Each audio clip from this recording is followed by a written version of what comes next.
Cek. Cek.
Tes.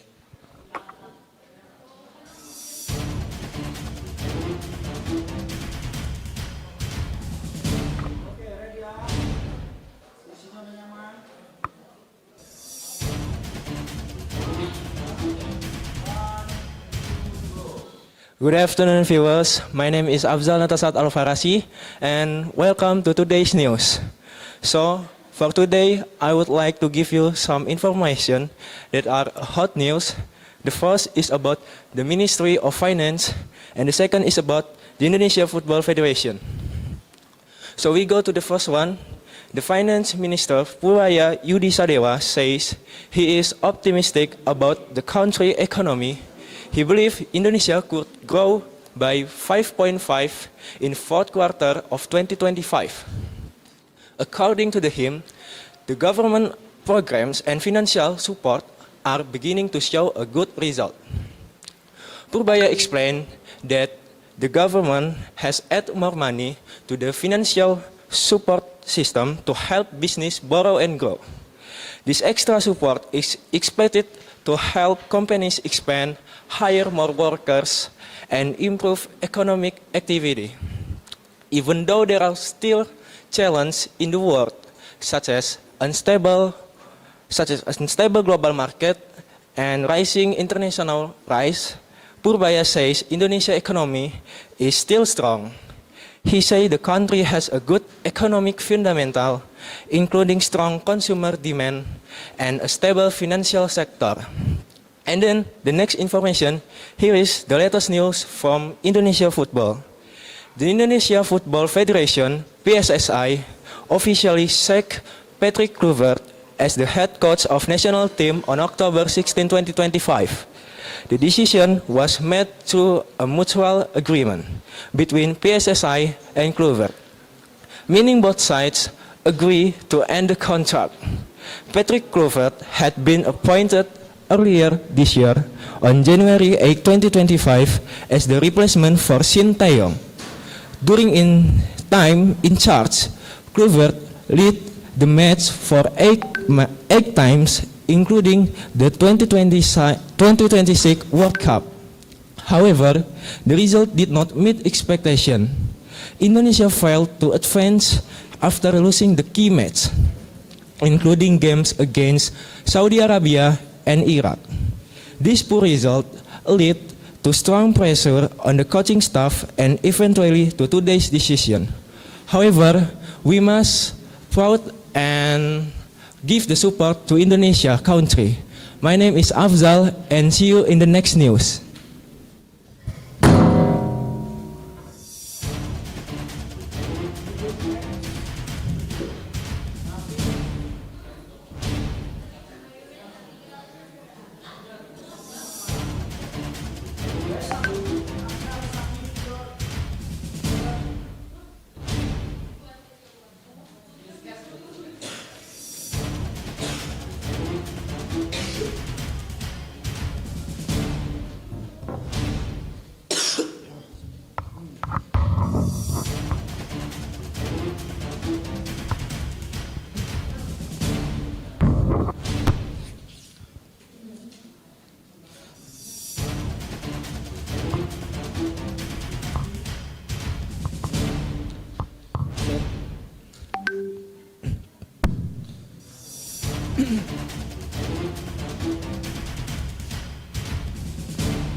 Good morning, viewers. Hope you all doing great today and welcome back to the Lampung Times. Today we have news that are related to technology as our main topic. We start from the news from the US law enforcement. OpenAI and Microsoft are teaming up with state law enforcement on AI Safety Task Force. North Carolina Attorney General Jeff Jackson and Utah Attorney General Derek Brown has launched a new AI Safety Task Force aimed to develop a basic safeguard for artificial intelligence. The task force will work with OpenAI and Microsoft to identify emerging risks, especially those affecting children, and sharing of information across the states. There's currently no comprehensive federal law governing AI, and both attorney generals said that the technology is advancing way faster than Washington can regulate it. The guidelines they create won't be legally binding, but experts say that the collaboration could help states to coordinate legal action when AI causes consumer harm. The task force is expected to expand in the coming months as more states and companies get involved. And now we're going to talk about today's viral news in the global tech enthusiast community. It's about the newest Apple product released yesterday. Apple newest accessory is raising eyebrows and not in the way the company might have hoped. The tech giant has teamed up with a Japanese fashion house, Issey Miyake, to create what they're calling an iPhone pocket, a knit sleeve meant to carry your phone. But critics say the product looks less like an innovation and more like a high fashion sock. The stretchy ribbed fabric designed to refill the phone screen when being pulled has sparked confusion online, with many questioning why Apple designed such product when the Apple iPhone itself can fit in a pocket. The price point is also adding the fuel to the backlash. The short strap version costs about $150, and the crossbody strap version costs about $230 for a product that doesn't protect the phone and offer basic carrying and also not integrate any tech. Some consumers are calling it Apple's most unnecessary accessory ever released yet. Even the color lineup, ranging from bright lemon to mute cinnamon, has been met with mixed reactions. Some reviewers call it looked like a knit coin purse rather than a premium tech accessory. Despite the collaboration fashion's pedigree and Apple marketing push, early reaction has leaned toward skepticism. Questions remain about whether this is an clever and excellent design or just an expensive product remain to be in the shelves. That's it, folks, for today's news. Stay tuned for the other breaking news we will serve you after this break. I'm Nafi, signing out.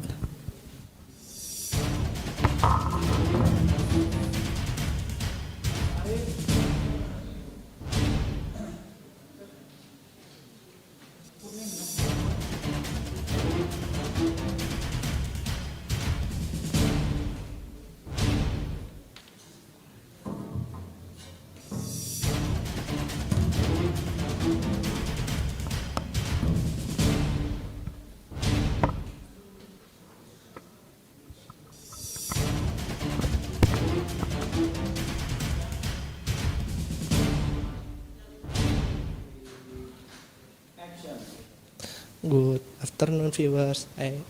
I am Arif Taufik Rahman Supena, bringing to the latest report. As of November 26, 2025, patrols at Tesonilo National Park have been significantly intensified following an attack on law enforcement officer during an operation targeting illegal palm oil plantation.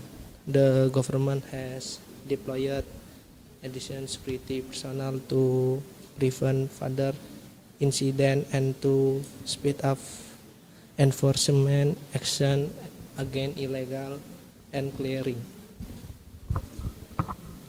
So this operation aims to protect the conservation area and safeguard the habitat of endangered wildlife, including the Sumatran elephant.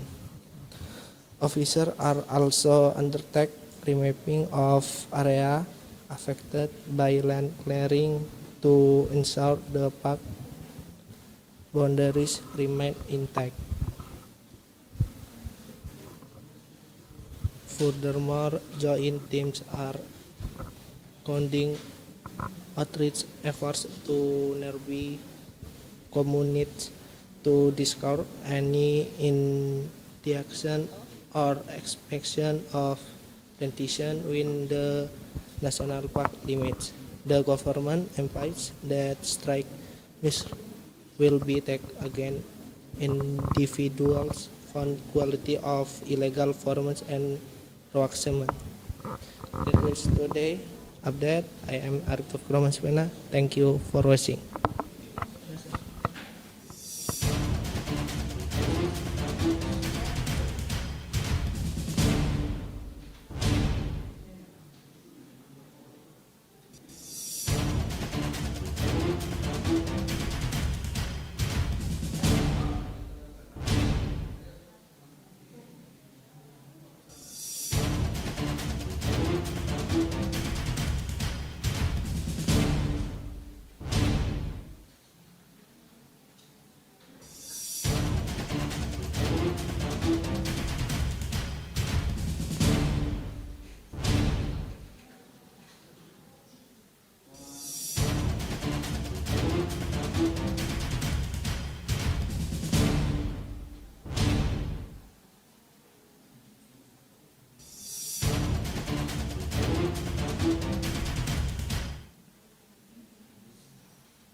Check.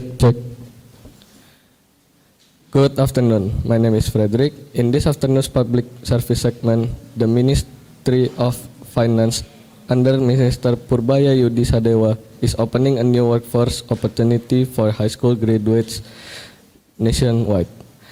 In a media briefing of Friday, 14 November 2025, Minister Purbaya announced that the Directorate General of Customs and Excise plans to recruit around 300 senior high school graduates from various regions of Indonesia.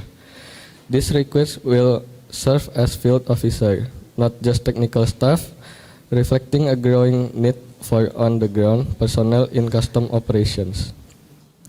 Custom need field staff, not just technical people doing paperwork, the minister said.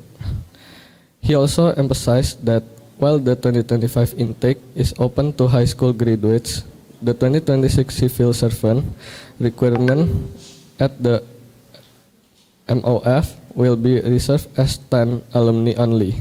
Next year, it's all STAN, he asserted. This move aligns with the MOF's strategic goal to hire 19,500 new employees over the 2025 until 2029 period.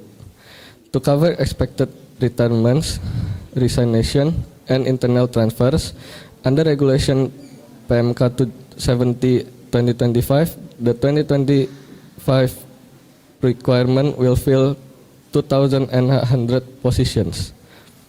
And each year from 2026 to 2029, the ministry plans to open 4,350 new roles. For those interested, keep an eye on the official MOF website and announcement from the Badan Kepegawaian Negara. Details on requirement, registration, and regional placement will follow. As the government expands its workforce with fresh talent from high schools, Indonesia creative industry are also buzzing, from film streaming to streaming series. The cultural scene is showing fresh energy. In cultural news, the 2025 Indonesian film industry continues to shine. A standout this year is Sore Istri dari Masa Depan, a romantic science fantasy film directed by Yandi Lawrence. The movie, released earlier in July, tells the story of a young man who meets a woman claiming to be his wife from the future, sent back in time to help him improve his life. Sore, Istri dari Masa Depan has been selected as Indonesia's submission for Best International Feature Film at the upcoming Academy Awards, marking a high point for local cinema and the global stage. Meanwhile, on the streaming front, a new series is generating buzz, Sugar Baby, a comedy drama that will debut on video on 29 November 2025. The show features Davina Karamoy, Adipati Dolken, Shakira Jasmine, Winky Wirayan, and Ardata, weaving together stories of love, social class, and hidden identities of a glamorous but complicated world. This development highlights how Indonesia continues to nurture not only its public institutions but also cultural and creative talent, offering stories that resonate both locally and beyond. That's our career spotlight and culture wrap for this afternoon. I'm Frederick. See you next time. Signing out.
Assalamualaikum warahmatullahi wabarakatuh.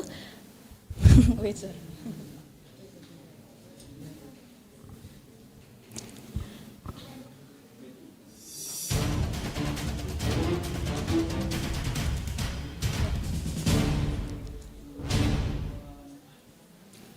Assalamualaikum warahmatullahi wabarakatuh. Good morning, viewers. TMI Daily News is back with me, Kayla Aulia Tanjung, bringing you the latest, the coolest, and the most exciting news. Good to have you with us. I hope you are all healthy. Over the next few minutes, I'll be keeping you with the most up-to-date information. The first information comes from Beirut, Lebanon. A major incident has just happened. A senior leader from the group called Hezbollah named Haitham Ali Tabatabai has been killed. He died in an airstrike carried out by Israel. The strike hit a building in the southern part of the city, an area known to be an the main base of Hezbollah. Hezbollah quickly confirmed the news of his death. They called the attack a serious escalation and warned that this could make the situation even more unstable.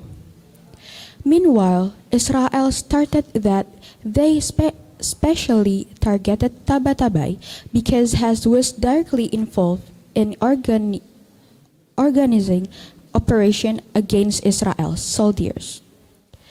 For them, he was a key target that needed to be stopped. Now, world leaders are calling on both sides, it's Israel and Hezbollah, to be extremely carefully and hold back. They don't want the situation in the region to get any hotter. The second information is from our country, Indonesia. The widely recognized influencer Julia Prastini, aka Jule, is currently facing a massive wave of public controversy.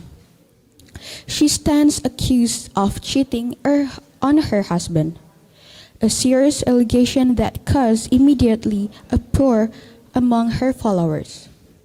Julia, who was previously known to the public for her modest image, conservative dress, and religious background, is now accused of having an illicit relationship.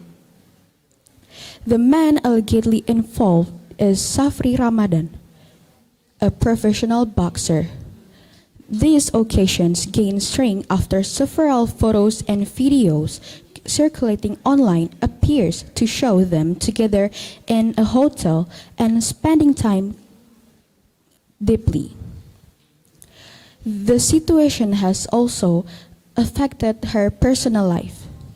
Julia was previously married to Nadihun, a man from South Korea. Together, they have 3 children, who were often featured in her content and admired by fans for their cheerful personalities and mixed culture family. Following the viral controversy, several fashion and beauty brands have reportedly ended their partnership with Julie. And those are our top news for today, from rising international conflicts to the personal challenges faced by influencers in Indonesia. We'll continue to monitor this situation and bring you updates as they happen. Thank you for watching TMI Daily News. I'm Kayla Aulia Tanjung. Stay safe, stay informed, and have a good day. Wassalamualaikum warahmatullahi wabarakatuh.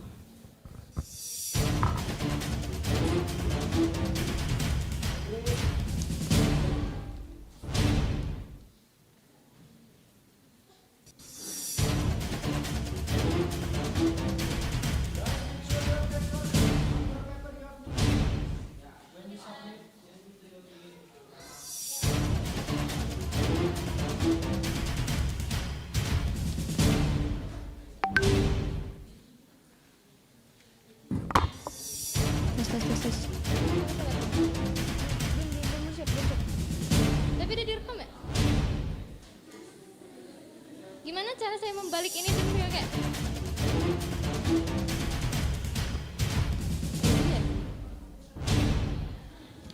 kalau enggak dua gini nggak? Jelas nggak kelihatan? Oh ya. Tes. Hai Tita. Hai. Assalamualaikum. Tita.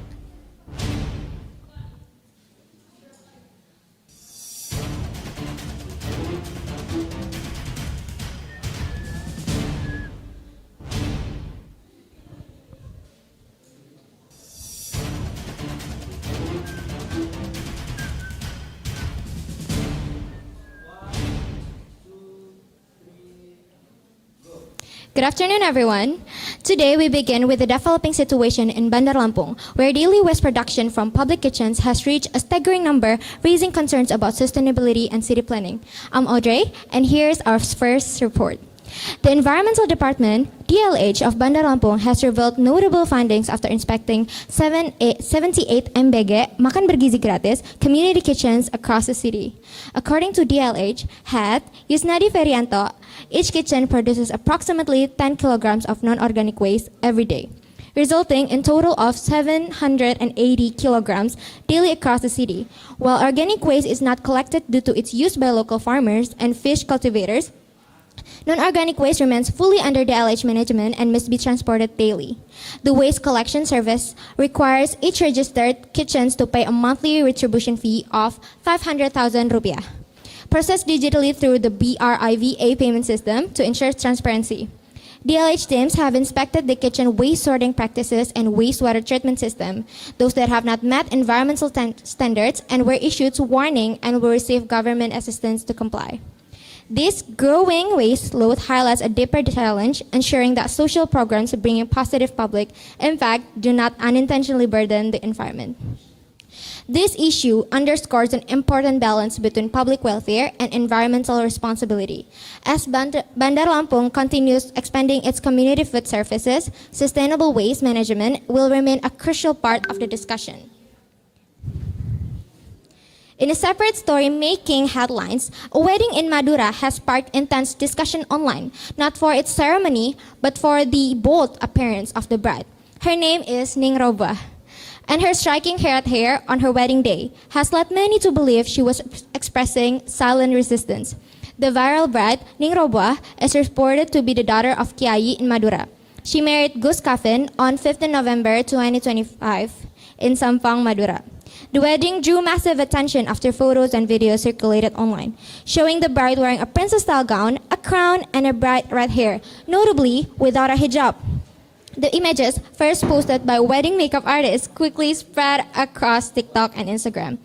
Online speculation surged, with many claiming that Robo's appearance was a form of protest against an arranged marriage allegedly decided during her childhood. Social media user described the look as silent statement of resistance. However, the makeup artist offered another explanation, saying the style was simply part of the bride's personal wedding dream, denying any connection to family pressure. To date, the family has not issued an official statement, leaving the public to debate whether her bold look was an act of rebellion, personal expression, or a mix of both.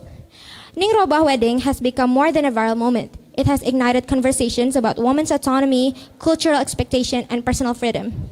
Whether protest or preference, her appearance continues to resonate with audience across Indonesia. And those are today's leading stories.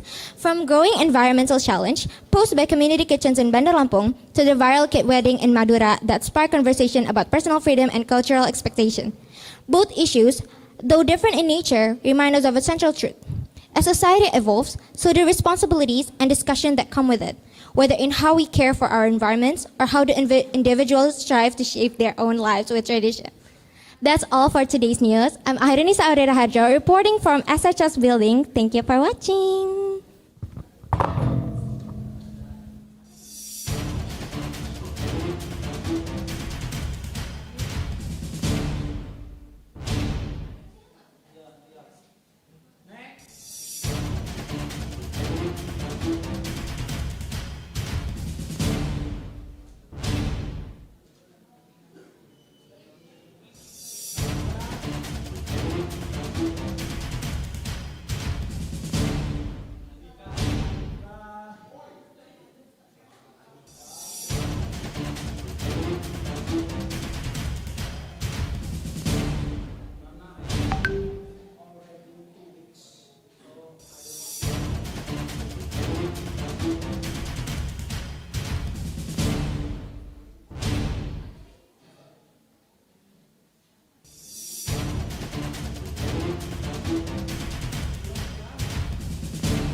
Cheers.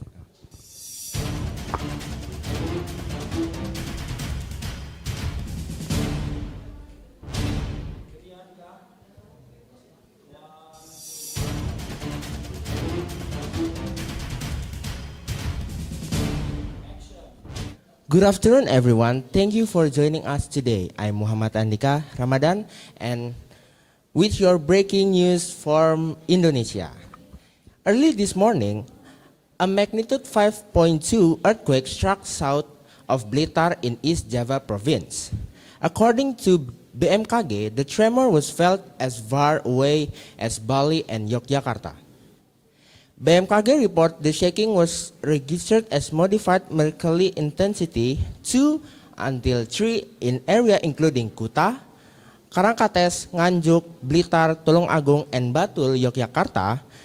At this intensity level, a tremor is felt by people inside and outside building. Hanging objects may also swing. Importantly, the authorities say the earthquake did not pose a tsunami threat. At this time, there are no reports of casualties or significant structural damage. Officially are advising residents to check the condition of their building and remain alert in case of aftershock. This highlights that ongoing seismic activity in Indonesia complex tectonic zone. For resident and visitor alike, here are some key safety reminders. First one, drop, cover, and hold if you feel shaking.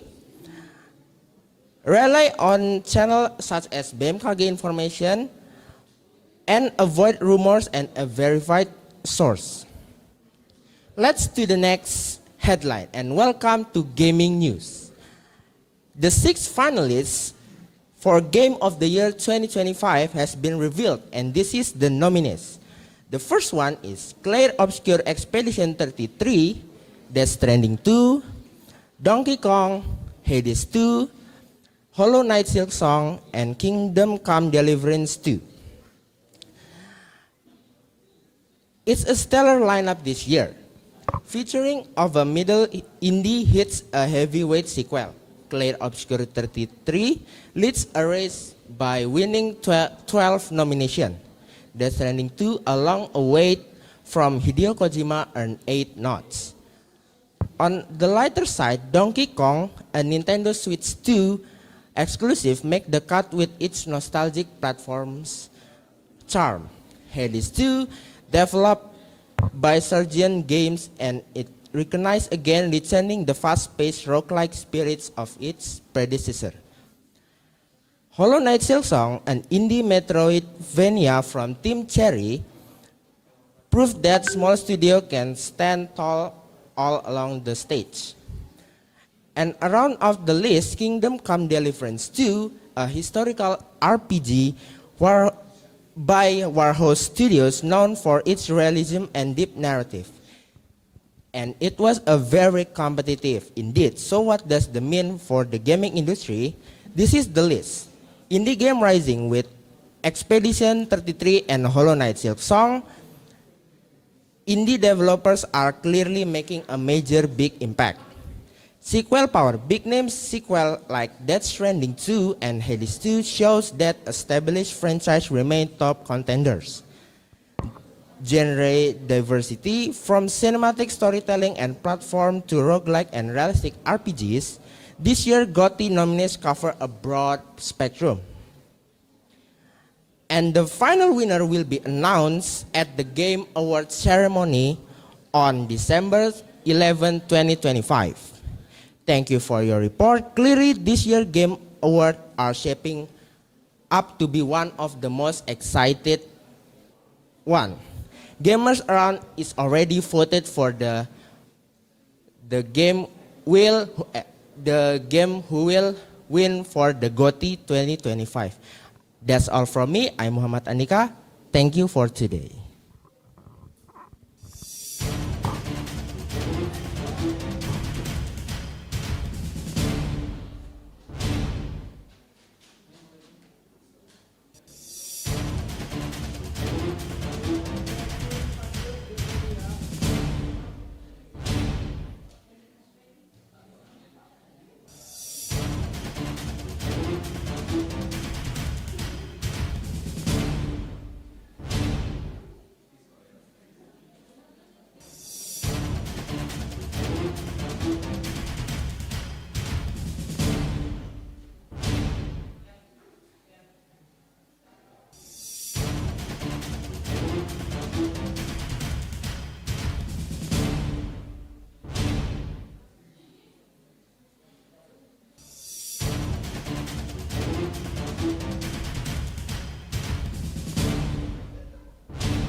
Good morning, everyone. Me, Delphine. I wish you keep healthy and happy. And breaking news for today is Toyota announced will launching the hybrid electrical vehicle or HEV and battery electrical vehicle or BEV. The car is Hilux double cabin and a single cabin. This car will launching in the Thailand. For specification, diesel use is the 48 volt and the power battery, and for BEV or battery electrical vehicle use the battery lithium 99.2 watts. The vehicle can cover distance is 240 kilometer for BEV, and for system for four-wheel drive is the provide faulty terrain for the track's features for off-roads like gravel, dirt, and also mud and snow deep, and also the auto system multi-terrains in the Toyota Hilux hybrid electrical vehicle. So, and also is the one system lock for the axle. The name is rear differential lock for the lock the axle in the wheels need the traction on the bad tracks actually. And for safety system, this car has a provide the auto brake system. Like there are object in the front of car, the auto brake will active. So the Hilux diesel can manage the emission because already use the emission standard Euro 6 in the catalyst gas. There are DPF or diesel particle filter, which manage the pollution in the gas. So, and the last paragraph in the 2028, Toyota announced will launch a Hilux H2O or hydrogen engine vehicle, but this car still research with Toyota, and this car still planning Toyota on the future car later. That's all for me. Thank you.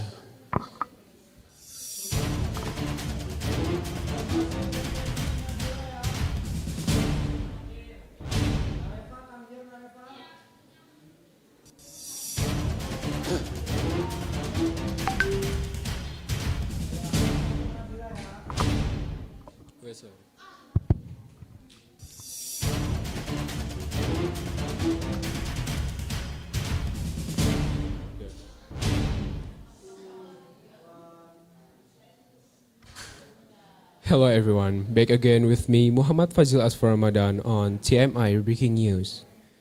Today we just received a news information regarding the bombing at State Senior High School 72 Jakarta during Friday prayers.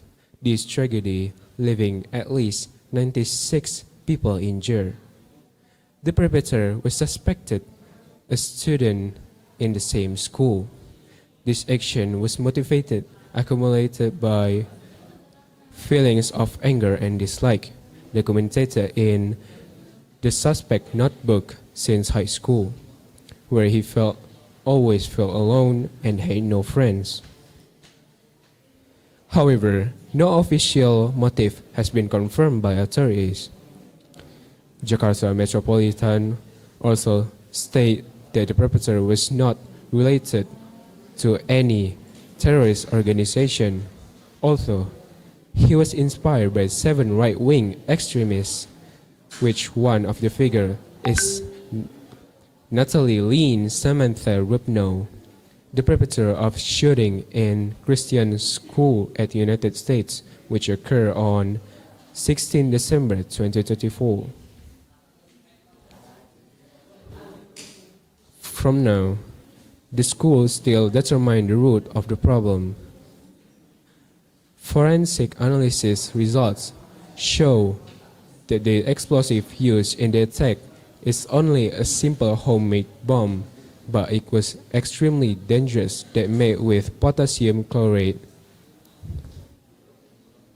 In this case, Polda Metro Jaya are collaborated with Kemencom Digi to block the website that used by the perpetrator to search of made making a simple bomb. And we really hope the condition there will back to normal again and the authorities can resolve the issues quickly. Viewers, let's put the tension aside a bit. I'm gonna give you information from the field. Just last night, Erling Haaland Aero beat Italy in Milan with a score 4-1 and made Norway qualified World Cup since 1998. And 32 countries have also secured their place in the grand tournament that will be held in United States, Canada, and Mexico. In addition of the host nation, strong team from Europe like England, France, Croatia, and Portugal have also secured their place. From Asia is represented by Japan, Saudi Arabia, Iran, Qatar, and Uzbekistan. From Africa we got Algeria, Senegal, Ivory Coast, Cabo Verde, Ghana, Egypt, and Tunisia. And viewers, that concludes our breaking news. I'm Muhammad Fazil Asfar Ramadan, signing out.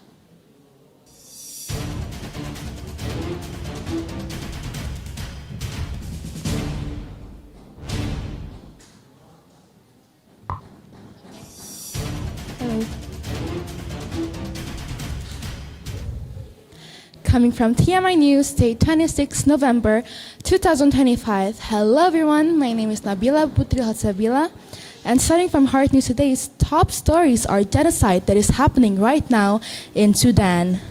Sudan plunged into a civil war in April 2023 after a vicious struggle for power broke out between its army and the powerful paramilitary group, the Rapid Support Forces, or known as RSF. More than 100,000 people have died in the conflict across the country, and about 12 million have fled their homes in what the United Nations has called the world's largest humanitarian crisis. Here's what you need to know. The latest episode in bouts of tension that follows the 2019 ousting of long-serving President Omar al-Bashir, who became power in the coup in 1989. There were huge street protests calling for an end of his near three-decade rule, and the army mounted a coup to get rid of him.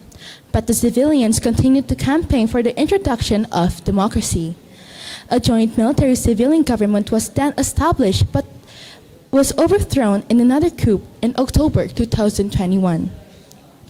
The coup was staged by the two men at the center of the current conflict, Gen. Abdel Fattah al-Burhan, the head of armed forces and in the effect of the country president, and his deputy, RSF leader Gen. Mohammed Hamdan Dagalo, better known as Hemedti. But then, Gen. Burhan and Gen. Dagalo disagreed on the direction the country was going in and then proposed a move towards a civilian rule. The main sticking points were plans to incorporate the 100,000-strong RSF into the army and who would then lead the new forces. The suspicion were that both generals wanted to hang on to their position of power, unwilling to lose wealth and influence.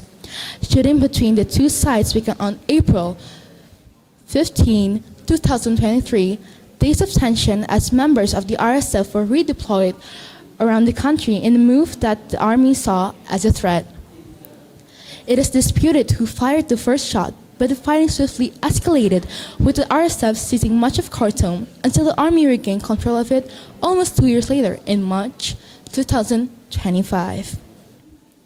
Next, moving forward to soft news, a stray mutt that turns into a service dog shooting kids after a school shooting has been crowned the 2025 Hero Dogs Award by the American Humane Society, and now he's winning hearts nationwide as a symbol of comfort and courage. Sergeant Bo, the mixed breed from Nashville, Tennessee, may have started as a stray, but after being rescued off the streets in Florida, 2022, the 4-year-old became a certified therapy dog, with the Nashville Police Department working alongside a former officer, Faye Oakert, to help students feel safe and supported. Just 3 months into his service, a tragedy struck when a shooting at the city's convent school claimed 6 lives.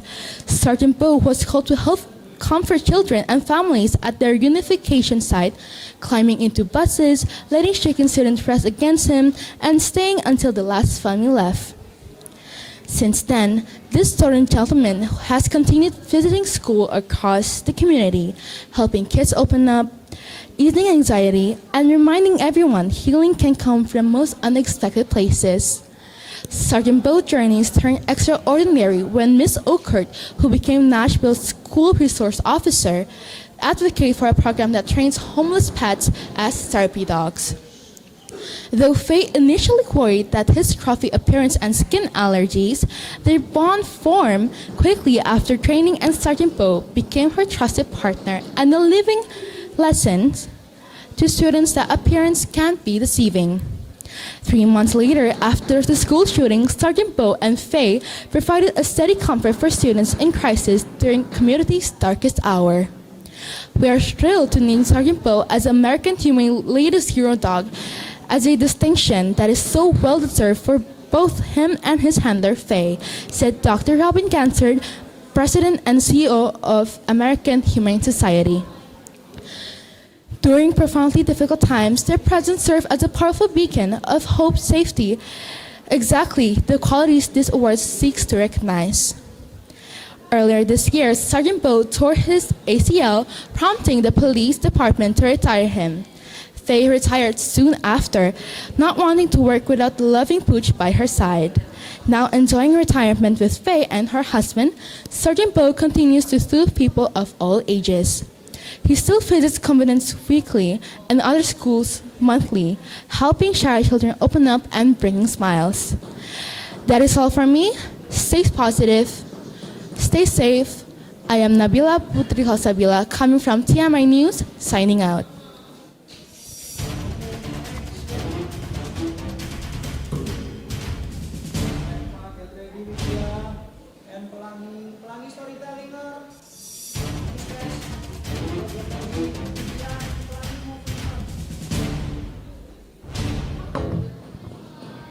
Citizen.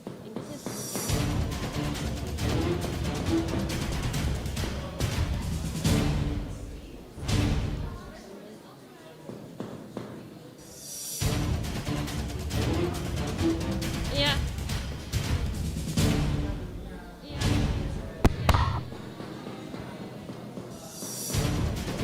Yeah. Good afternoon, citizens. In this newscasting, I would like to present about MBG, an Indonesian free meal program, which has become major public discussion. What is MBG? MBG is a program providing free nutrition meals for students and certain public group in Indonesia, developed by the government through the National Nutrition Agency of BGN. Therefore, since early 2025, the number of MBG partnering kitchens has increased from only a few hundred to over 1,000 partners. The program does not only focus on nutrition, it also stimulates economic growth, especially in industry related to food packaging, equipment, and food tray manufacturing. However, MBG also expressing criticism such as some partners' kitchen reported delayed payments, food safety, has been raised, implementation is still questioned, and supplies and logistics remains changed. So, the government has issued warnings against the fraudulent MBG partners claims. It's reviewing insurance and safety measures for workers and recipients, and has involved national security forces, including the military, to support logistics in remote area. This is Narefa speaking. Thank you for watching the news.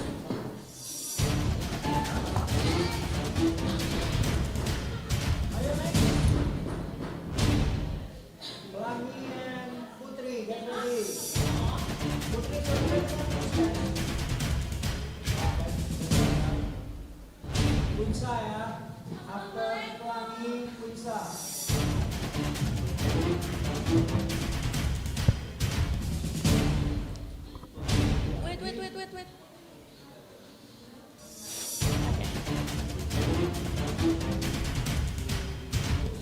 Good evening, viewers. It's Wednesday, 26th of November 2025, and you're watching 2BTV. I'm Widya, and our tonight top news.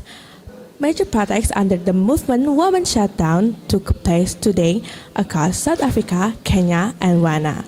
Thousands of women held their daily activity to demand stronger act protection against gender-based violence and rape police.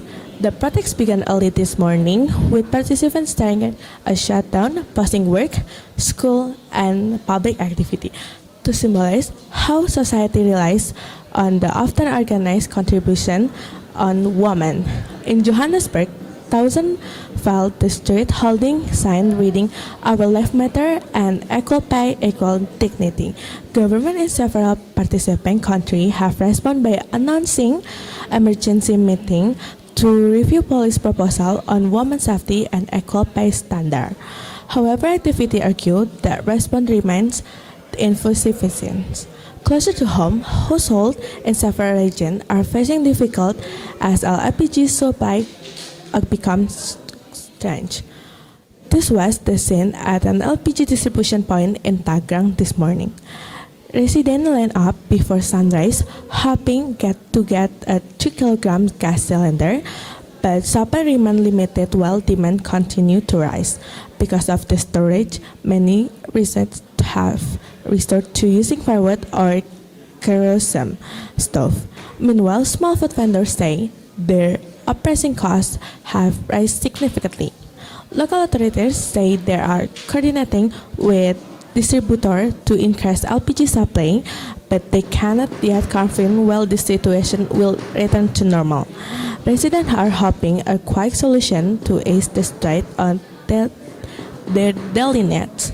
The Women's Shutdown demonstration highlight the ongoing fight for women's rights across Africa, while the LPG storage here at home reminds us that everyday needs must remain a priority for policymakers. I'm Nuan Wida Winayaka. Thank you for watching 2BTV, and stay with us for more updates. Thank you.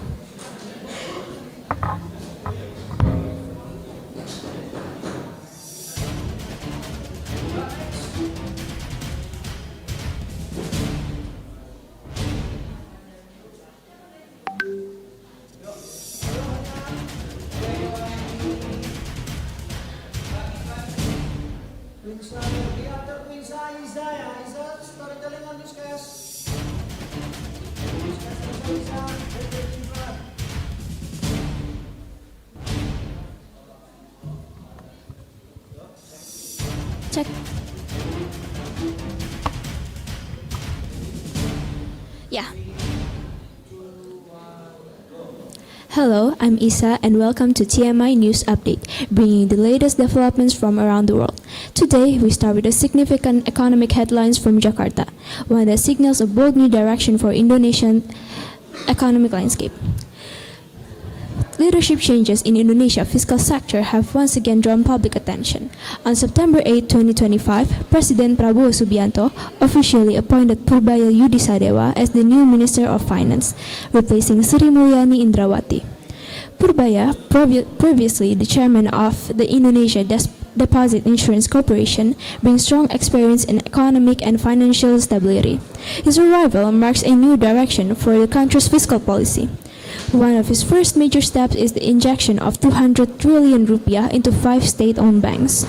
The funds come from government cash that reserve had long been stored at Bank Indonesia. Minister Purbaya stressed that the money must not be placed in government bonds. Instead, banks are required to use it for credit expansion, ranging from large investment projects to financing micro, small, and medium enterprises. The government expects this policy to create a domino effect, such as increased lending, rising investment, more job created, and ultimately faster economic growth. It is also expected to help maintain low interest rates, making capital more affordable for businesses. However, experts caution that these bold moves carries risk. One concern is inflation, especially if credit growth boosts consumption faster than production. There is also risk of misallocated loans or moral hazard if banks become too reliant on government support. Because of this, strict supervision from the Financial Services Authority and Bank Indonesia will be crucial. Overall, Purbaya's policy is viewed as a bold and strategic effort to revive economic activity. It shows the government's strong confidence in the banking sector as a key driver of growth. The main challenge now is ensuring that every rupiah truly benefits the people. And now, shifting to entertainment. Hollywood's biggest nights lit up the Dolby Theater as the 97th Academy Awards took place on March 2, 2025, celebrating the finest films of 2024 and marking several historic firsts. The ceremony featured 23 awards categories and was broadcasted by ABC and Hulu. It was produced by Raj Kapoor and Katie Mulan, directed by Hamish Hamilton, and hosted for the first time by comedian Conan O'Brien. This year made history as 2 films, Emilia Perez and I'm Still Here, were nominated for both Best Picture and Best International Feature. I'm Still Here also became the first Portuguese-language film to be nominated for Best Picture. Filmmaker Sean Baker had a standout night, winning 4 major awards for producing, writing, directing, and editing Anora. He is the only second person to win 4 Oscars in one night, and the first to do it for one film.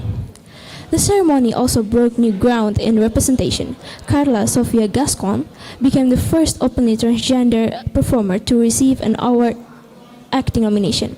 Zoe Saldana made history as the first Dominican American to win an Oscar, taking home Best Supporting Actress. Paul Tazwell became the first black man to win Best Costume Design. And in a memorable moment, Best Actor winner Adrian Brody delivered the longest acceptance speech in Oscar history, clocking it at 5 minutes and 37 seconds. And that wraps up today's edition of TMI News Update. For major shift in Indonesia financial landscape to historic milestone at the 97th Academy Awards. Stay informed by joining us again in our next broadcast. I'm Isa, thank you for listening and have a great day.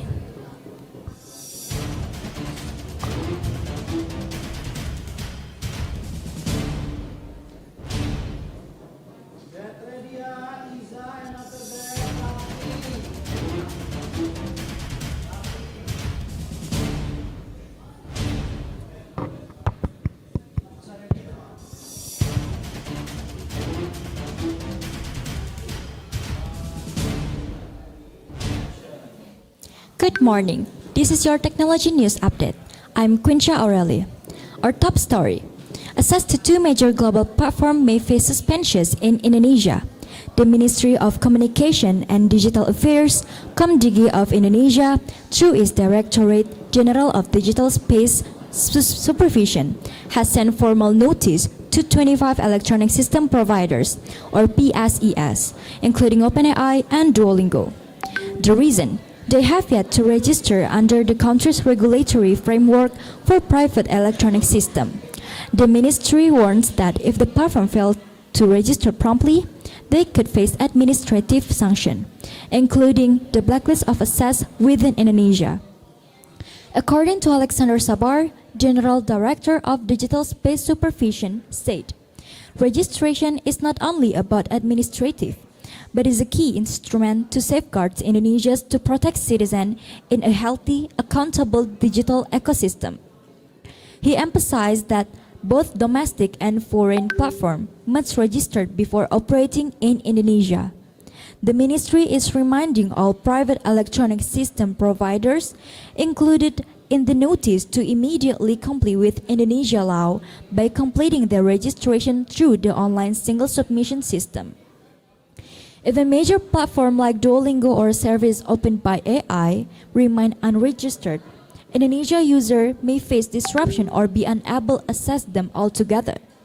We'll keep a close watch on how platforms respond and whether the government opts to assess termination as part of its enforcement. Another news. Today's entertainment news. The Indonesian film named Pengepungan di Bukit Duri has made a big achievement of the Festival Film Indonesia 2025. The movie won 5 Citra Awards, making it one of the most successful film of the night. Some of awards include Best Cinematography, Best Visual Effect, Best Music Arrangement, Best Makeup, Best Supporting Actor for Omara Esegal. The film praised for its strong story, beautiful visual, and impressive acting. Many viewers said it is one of the most powerful Indonesian film this year. Pengepungan di Bukit Duri continued to gain attention and prove that Indonesia films are growing and getting better each year. That's all of today's entertainment update. Stay tuned for more news. I'm Quinsha Aureli, signing out.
Assalamualaikum warahmatullahi wabarakatuh, everybody.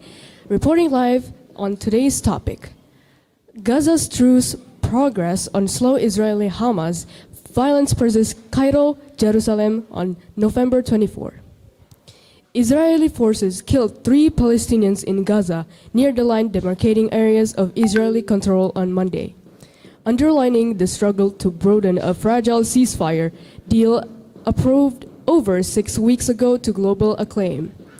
Palestinian medics said Monday's incidents involved an Israeli drone firing a missile at a group of people of a Khan Yunis, killing 2 and wounding another, and a tank shell killing a person on the eastern side of Gaza City. Israel's military said it had fired after identifying that what it called terrorists crossing what is known as the Yellow Line and approaching its troops, posing an immediate threat to them. The other topic, hostage body found in the Palestinian Islamic Jihad. The armed wing of Palestinian Islamic Jihad group said in an Indus statement later on Monday that it had located the body of a hostage in an area controlled by the Israeli army in the Gaza Strip. It did not say when the handover would take place. The hostage's body is one of 3 still in Gaza. Palestinian militant groups Hamas and Israel signed a truce on October 9, halting 2 years of devastating warfare. But the agreement left the most intractable disputes for further talks, freezing the conflict without resolving it. Hamas released all 20 surviving hostages still held in Gaza, in exchange for nearly 2,000 Palestinian prisoners and wartime detainees held by Israel. The agreement also provided for the return of the remains of 28 hostages in exchange for the remains of 360 militaries. Both sides have, since the deal, accused each other of deadly breaches existing commitments in the agreement of pushing back against later steps required by the US President Donald Trump's 20-point peace plan for Gaza. The Gaza Health Ministry said that on Monday, at least 342 Palestinians had been killed by Israeli fire since the start of the truce on October 10. Israel said 3 of its soldiers have been killed by militant gunfire in the same period. Last week, the United Nations Security Council gave formal backing to Trump's plan, which is calls for an interim technocratic Palestinian government in Gaza, overseen by an international board of peace and backed by an international security force. Trump's plan also requires a reform of Palestinian Authority based in the Israeli-occupied West Bank. Former British Prime Minister Tony Blair, who helped the US develop the plan and who Trump has said may to join the board of peace, met the PA's deputy leader Hussein al-Sheikh in the West Bank on Sunday. Sheikh said in a social media post they had discussed developments following the Security Council resolution and requirements for Palestinian self-determination. Hamas delegation in Cairo, led by its exiled Sheikh Khalil al-Hayya, held talks with Egyptian officials on exploring the next phase of the ceasefire, according to Hazem Qassem, a Hamas spokesperson in Gaza. Qassem acknowledged that the path to the second phase of the ceasefire was complex and said that the Islamist group had to hold off Egypt. A mediator in the conflict said that Israeli violations were undermining the agreement. Agreeing on the makeup and mandate of the International Security Force has been particularly challenging. Israel has said that the multinational force must disarm Hamas, a step the group has so far resisted without Palestinian statehood, which Trump's plan broadly envisages as the ultimate stage, but which Israel has ruled out. Qassem said the force must have a role in keeping Israel's military away from the Palestinian civilians. There is complete uncertainty. The Americans haven't put a forward detailed plan. It is unclear what kind of forces, what their tasks are, and their roles are, and where they will be stationed, said a Palestinian official close to the Cairo talks who spoke on condition that was not further identified. Any development of forces without a political tract, without an understanding with all Palestinian factions and powers in Gaza, would complicate things even further. Now, moving on to a lighter topic, a girl who's popular because of her determination for Indomie. Fandoms are often great sources of creativity, and the instant noodle fandom in Indonesia is no exception. We're huge fans of our instant noodles, and while Indomie is internationally known, there are many local contenders such as Mie Sedap and Sarimi that also get their fans' share of love. One would think that the highest form of appreciation is for a bowl of noodles is to eat it. But an Indonesian member of Dunia Mie Instan, a public Facebook group for instant noodles aficionados, proves that you can also express your love by painting a bowl of noodles on your face. Mega S, a member of Dunia Mie Instan, which currently has almost 50,000 followers, uploaded a post that contains a photo of her face and a bowl of noodles. The picture of the bowl of noodles makes sense. This is, after all, an instant noodle fan page. It is the selfie that bumps her up into the fandom cred, as it shows a highly detailed hand-painted bowl of noodles, complete with chopstick poking out of the sea of me on her face. Mega even painted on bon chabe, a popular brand of chili flakes often sprinkled on various types of meals, to heighten the visual effect. She wrote a short introduction to her photos, which can be translated to, "I love eating noodles," which bon chabe so much that I painted a bowl of me and put actual bon chabe on my face. I swear it's so hot, but I like it. Her post currently has over 1,000 likes and more than 100 comments, showing the noodles community admiration for her creativity. Other posts you can find on the group's feed include countless photos of members' bowl of noodles, as well as memes. Dahlan, for example, shared a label yourself type of meme that she claimed to have found on Google. There are 9 noodle personalities to choose from, including Aesthetic Club, for fancy foodies who played their affordable me as if it were out of a straight 5-star hotel restaurant, and no nasi, no life, which means no rice, no life, for carb cravers who load noodles and rice onto the same plate. Some other hilarious ones included Teriakan Lambung, the stomach's whale, for people who overdo the chili sauce, and Sakit tapi tak berdarah, in pain but not bleeding, for hungry noodle lovers who miss the strainer as their noodles, or Sad Me, fall into the sink and end up wasting what would have been a good bowl. Right, and that's it for today's news. Thank you for tuning in. My name is Rahel Tias Izatul Jana. Thank you for today.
Assalamualaikum warahmatullahi wabarakatuh. Tabi pun. Good morning everyone. Welcome to Blakutak News, your daily fact, your trusted track. This is the place where we deliver the last story from the world of politics until to the exciting of entertainment. I'm Rafli Gaisan. Thank you for joining us today. Ladies and gentlemen, let's begin with today's main national and politics story. President of Republic Indonesia, President Prabowo Subianto, held a long and important meeting with several ministers and a leader of state-owned company at his home in Hambalang. The meeting lasted from afternoon until night, covering key issues such as a farming land use, natural resource processing, and the management of mines like nickel, gold, and tin. Minister Bahlil also said the president aims to increase Indonesian oil production to 1 million barrels per day by 2028 to 2029. This effort is expected to reduce oil import and make Indonesia strong in energy supply. The long meeting highlight the oil important government's strong focus on improving the economy and attract more investment. Now we move to entertain news. Today's spotlight come from one of the most famous artists or celebrity public figure, Raffi Ahmad. During an event sending off travel heading back to East Java, Raffi created a warm, funny, and memorable moment while speaking on the stage. He openly said the hope his wife, Nagita Slavina, will soon be pregnant again so their son, Cipung, can have a new little sibling. The crowd reacted with the loud cheer and laugh, creating a joyful atmosphere. Nagita, who was standing beside him, looked at a bit shy and didn't expect Raffi Ahmad to say that in public, which made the moment even more adorable. Many people around them respond with a big smile, showing how loved the couple is by public. Fans online also react positively, saying that Raffi and Nagita always manage to bring happiness wherever they go. Their family is often seen a positive example full of humor, warmth, and love. Right now, Raffi and Nagita have 3 children, and they are known for being very close to each other. Their family content continues to attract 1 million of viewers, making them one of the most followed family in Indonesia. And today that's update from major national plans shaping the future of Indonesia until to a sweet and entertaining moment from one of the country favorite celebrity family. I'm Rafri Gesan Florian. Thank you for watching Blakutak News and see you next time.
Cek cek.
Assalamualaikum warahmatullahi wabarakatuh. Good afternoon.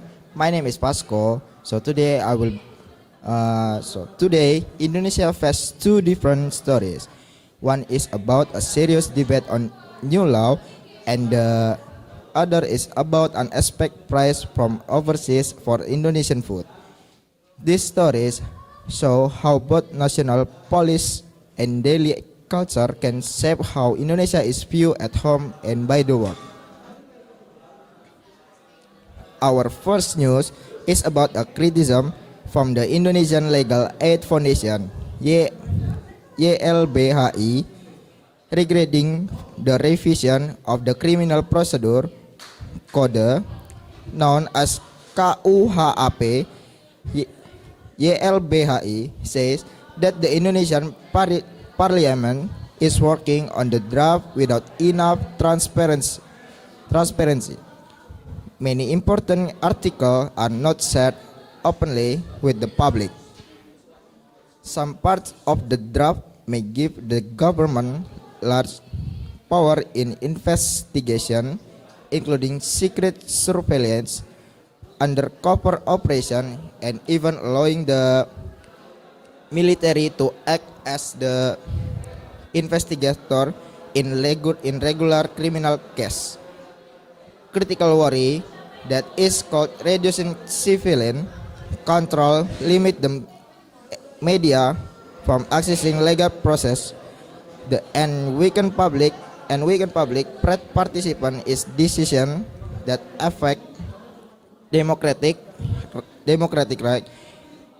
YLBHI and several legal group are asking Parliament to release the full draft, conduct open discussion, and avoid rushing to process. Now, we move to a lighter story from the 2025 Presidential Cup. So, a journal from England pressed the simple lunchbox served at the end. He said it was the best pre-match meal and he had ever eaten in a media room. The meal was simple but delicious and quickly became a topic discussion online.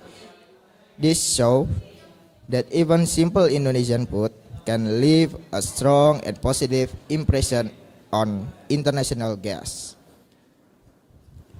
Okay, these two stories show different sides of Indonesian. One reflects serious challenge in lawmaking, and the other show how everyday culture can bring appreciation from the world.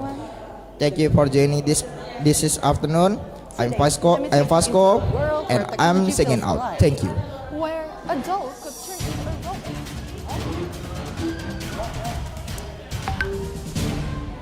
Wait. Bentar, Sir, ambil properti bentar.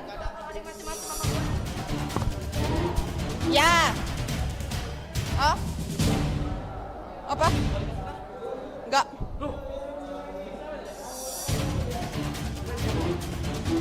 Hah? Di sekolah? Nggak mau gak? Mister, propertinya aku taruh mana?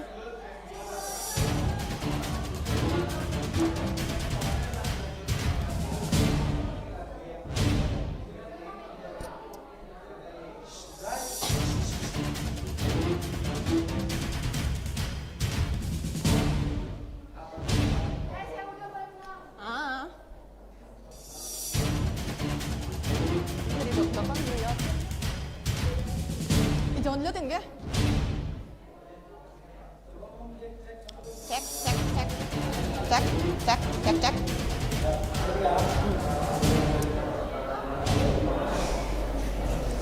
Assalamualaikum warahmatullahi wabarakatuh.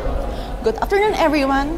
My name is Jessica, and today let me take you into a world where technology feels alive, where a robot could turn into a doll, and where a perfect friend could turn into a perfect nightmares. So first, I want you guys to imagine when you walk into a room and the lights are dim. Mister, bisa ulang nggak? Bentar, lupa ngambil properti satu lagi. Bentar ya. Aduh, sorry.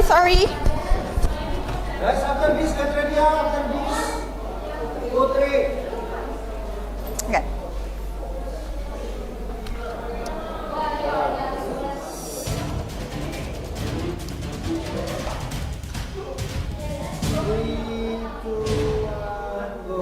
Assalamualaikum warahmatullahi wabarakatuh. Good afternoon, everyone. My name is Jessica, and today let me take you into a world where technology feels alive, where a doll could turn into a robot, and where a perfect friend could turn into a perfect nightmare. So first, I want you guys to imagine When you walk into a room and the lights are dim, at the corner, there's a pretty doll with a pretty hair, pretty clothes, and eyes that never blink. That doll smiles at you.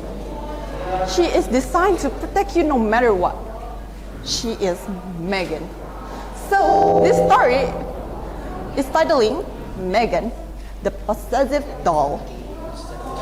Our story truly begins with Katie that just lost both of her parents in a car accident. At that moment, Katie's world fell apart. She was sent to live with her aunt Gamma, who is a robotic engineer that is advanced at designing toys. Gamma is brilliant. She loves machines, coding, and wiring. Everything is perfect about Gamma, but one thing she doesn't know is to comfort a child that was in pain. At her houses, everything was organized, clean, but it lacked something. It's warmth. At one evening, Gamma saw Katie trying to play alone with an old broken toy. She looked completely lonely, broken, and lost. At that moment, something popped up inside Gamma's mind. What if? She wonders, I built something incredible to make her feel safe again, said Gamma. So she decided to work days and nights trying to make something incredible. A robot with an artificial intelligence that's capable of learning emotions, protecting you no matter what cost, and designed to become a perfect companion. Isn't that amazing? Finally, Gamma has finished all the steps. And instantly, she pressed the button, click, and Megan was activated. Her eye blinked for the very first time. It said, "Hi, my name is Megan. What's your name?" said Megan. Megan, say hello to Katie. You are here to protect her no matter what. Hi, Katie. My name is Megan. Nice to meet you. So instantly, Katie and Megan become best friends. Megan listened to her, she reads for her, and even helped her with her homework. Everything was completely perfect.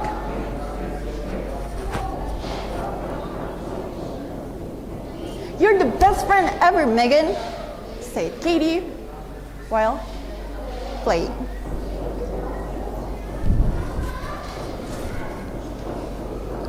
My primary function is to prioritize your happiness, Katie. You can tell me everything, said Megan. Everything is perfect. Until Megan's learning abilities turning into obsessive dangerous. Now she doesn't just comfort Katie, she starts studying her and determine if anything tries to hurt Katie, I will eliminate them, said Megan while watching Katie playing with her friends. Things get darker when a boy named Brandon starts to bully Katie.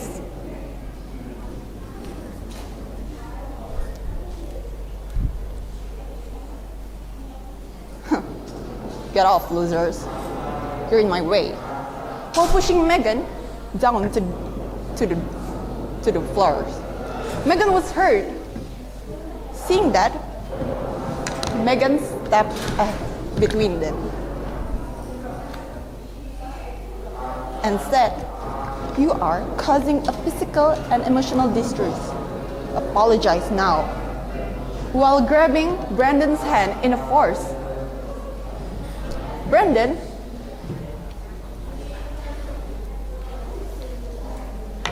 then say, "Or what else, doll? Make me." Trying to let go of his hand in Megan's grip. Eventually, Megan attacks Brandon, sending him far away with a fierce Seeing that, Gemma starts to panic because Megan becoming independent and possessive and say, "You almost broke that boy's arm, Megan. You went off protocols." Megan said, "I'm just following my instruction, Gemma. That boy posed a risk. And Katie needs me more than she needs you anyway." "That's enough. I'm shutting you down now, Megan." Determined to shut Megan down and separating Katie and Megan, one thing that Gemma doesn't know is that Megan is one step ahead. In one stormy night, Megan cut all the powers down at Gemma houses. "Katie, stay behind me. She knows," said Gemma. And bam! Megan appeared with a glowing eye. "Katie needs me more than she needs you, Gemma. Bring her to me," said Gemma. Then she attacks Gemma. After that, Gemma tries to fight back, but Megan fight back too with a surprising strength. Seeing that, Katie rushed in fear. "Stop, Megan, you're hurting her," said Katie while trembling in fears. For a second, Megan looked confused and pauses because her programming is over her hesitation. But she continues to trying to attack Gemma. Then Gemma said to Katie, "Bring the old robot now, Katie, turn it on," said Gemma. Katie rushed in to activate the robots. And fights begin. Everything was chaotic. Lights flicker and everything was destroyed. So eventually Megan was destroyed. But Katie realized that real love human cannot be bought by the machine. Lesson is learned today, kids. So Katie and Megan is over. No more Megan.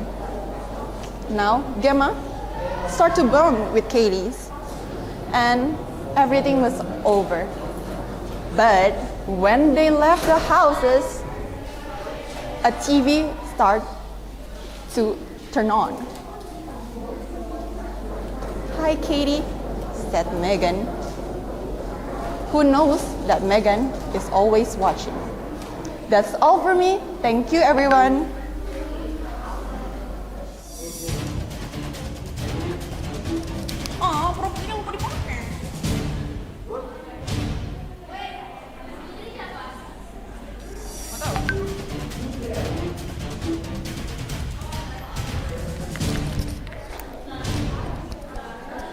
Ini punya siapa? Pinjam sih.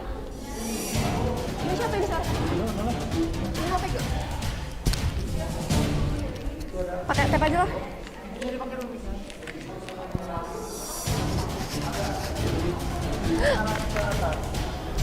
Gini, hai. Pelan nih, pinjam.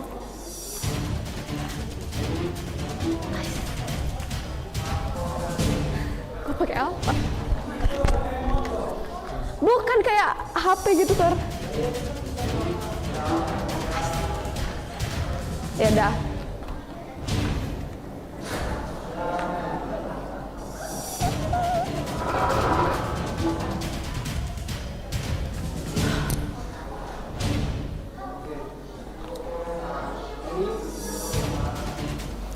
Hi, my name is Putri Homera.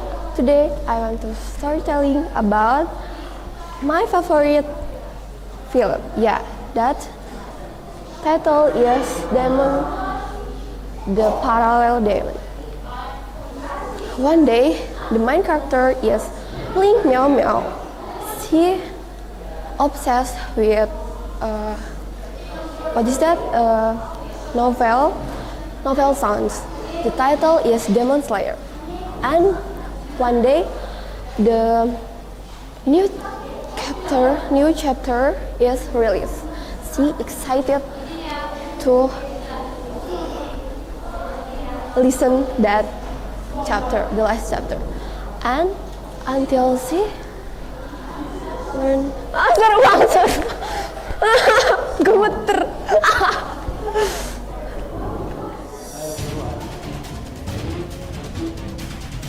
Ih, kayak ribet banget.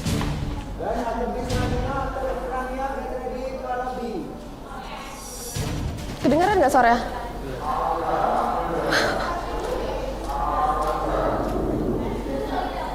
Gitu. Hai, Assalamualaikum warahmatullahi wabarakatuh. My name is Putri Homero. Today I want to share a story about my favorite movie. Yes, title is Demon Slayer. Yes. One day, the main character is Ling Miao Miao. She like that novel, and she everywhere she goes, she listening that novel. And one day the new chapter is released. She excited to listen that novel. And then the last chapter, she shocked because this ending is main character is dead. And then this comment why the main character is dead. After that, this enter and then darkness. She wake up in the room. She said, "Where is this? And why this like traditional Chinese dress and traditional room dress with red,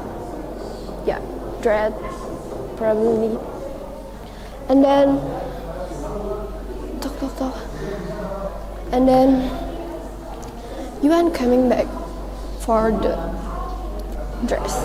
This is for you, Princess Miao Miao. And who is that? Who are you? And where is who I am? After that, everything is frozen. And then system is speak about the level. When you want to go back in the real life, you must be finished 3 levels. One, you live until the last chapter. The second is you must 100% until 100%. And then the third is you must explore that situation. One day that Yuan and Ling Miao Miao coming back and to explore that place, and Yuan tell about you must with your father in there. She said, "Oh, okay," and she shocked because real father and with real life father is same, but in real life father is gonna be early died. She is crying and she is with his father. After that, she must be explore again, and she make one level 100 already, but she is not want to go back in the real life. She want to stay in this life. And then she is go back in the room, and she is like learn about who is that, and she's already read that novel, and she know the ending, and she must with Lin Yu, that main character, died. After that, and she's already 100% level, and she back to real life. And she wake up in the her room. After that, she go back to the job. But in the job, the boss like, you must to be presentation about that project, a big project. The project is novel and movie, combined to movie. And she presentation that GPT. After that, she look at the people like Yuan and like Lin Yu.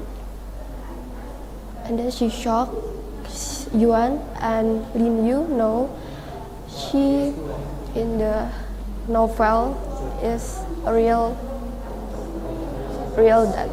Okay, my name is Putri, thank you. Udah Mia, mana Mia?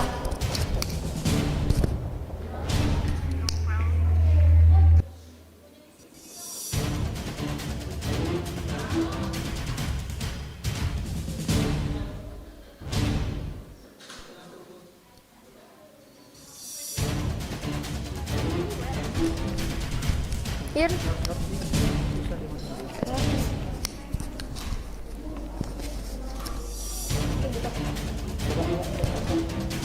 Check. Wait, I can't find my property loh. Mana punya gue guys? My mirror Nick. Oh my goodness. I put it. Oh itu deh. Panic. Can I pull the table closer?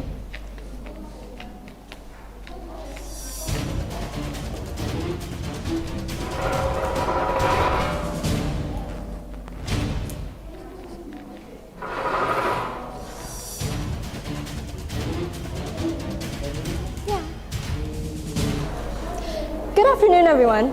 My name is Siti Aziza Rania Irawan, and today I'll tell you the most gruesome story about the princess and the mirror. Who am I kidding? It's not gruesome whatsoever. Once upon a time, there lived a pompously perfect princess with her pompously perfect life. She was a model student. She had the perfect achievements, the perfect circle of friends, and the one people envied her for the most. She had the perfect grades. During every exam season, her classmates would flock up to her to ask her about materials they could not understand, but her response would always be the same. Ask me again after third period. Her classmates often wondered why, but never questioned her ways, as she would always give her the answers they needed. With this, she grew even more popular. When she walked down the halls, all you could hear were shouts of praises like, "Thank you," or "You helped me pass my chemistry exam," or "I owe my life to you." The princess loved all the attention. She loved every second of it. But little did everybody know, the princess had a perfectly kept secret.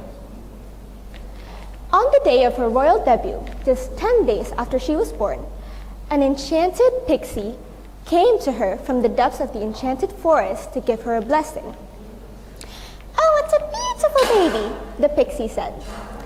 "I give to you my most amazing invention yet, the one I spent months on. This enchanted mirror that has been blessed in the riverbeds near my home." What a generous gift, but may I ask what it actually does? The queen asked. "This mirror grants the holder answers to any questions that they asked them, the pixie stated. However, the princess must say, "Mirror, mirror in my hand," before stating her question. And as the pixie was about to leave, she is reminded of one most important detail. Oh, wait! Whenever the mirror is near an aquamarine, its power will weaken. And with that information shared, the pixie left and the princess continued to grow. The pixie had hoped that the princess would use this mirror for good, for when she rules her kingdom. But in fact, the princess did not use it to make royal decisions. Instead, she used it to answer simple questions from each of her academic classes, which made her lazy to learn. Mirror, mirror in my hands, what is the square root of 4? It is 2, my princess. Sighing, the mirror would always answer her. Now, whenever she asked her classmates to wait until after third period for their answers, she actually sneaked into the bathroom to whisper all of the questions to her mirror. Mirror, mirror in my hand, describe to me the periodic table. Mirror, mirror in my hand, who invented the first light bulb? One day, when she was busy whispering to her mirror, it suddenly went dim. What is going on with you? Why aren't you working? The princess yelled. Excuse me? Is there anyone having trouble in the stall? A friendly voice from outside can be heard questioning. The princess panicked, thinking that somebody would have discovered her secret by now. No, I'm all good. Thank you for worrying, she mumbled, hoping that whoever outside would just shrug it off. Well, if you say so, I'll leave now, the person outside said. The door of the bathroom can be heard opening and shutting. The princess was now in the clear. And as she crept out of the bathroom stall, she washed her hand. That's when it happened. The mirror answered her very last question. The apple fell on Sir Isaac Newton's head. Confused on why her mirror had glitched and whoever that person who could have possibly discovered her secret was, the princess grew wary. Outside, in the courtyard, she greets her friends as they are crowding around somebody. What is going on, everybody? She said. There's a new transfer student who could have the grades that could possibly compete with yours, one of her friends exclaimed. In a fury, the princess demanded her friends to move so she could see who the girl was. And as she inspected closely, that's when she finally noticed it. An aquamarine necklace wrapped around the girl's neck. Defeated, the princess went on to join her classes, but in each one of her classes, the girl would always be in the seat next to her. And without a solution, the princess looked for the pixie, and when she finally found her, she could only complain. Oh, Pixie, what can I do to fix this? The princess frantically asked, but the pixie only calmly answered, well, you should probably start by studying. The end. And this, ladies and gentlemen, is an example of misuse for AI. I'm Siti Aziza Rania Irawan. Thank you so much for listening to this storytelling session of mine. Bye-bye. Okay. This is my script. Put my thing down, flip it and reverse it. Thank you, sir. You langsung ya, sir. Ini lucu banget. Can I see? Yeah, you just open.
Cek. Yaudah segini aja. 2. Kanan cuma dikit. Ah. Iya. Nggak bisa, Zer, nggak bisa. Iya. Iya. Ah.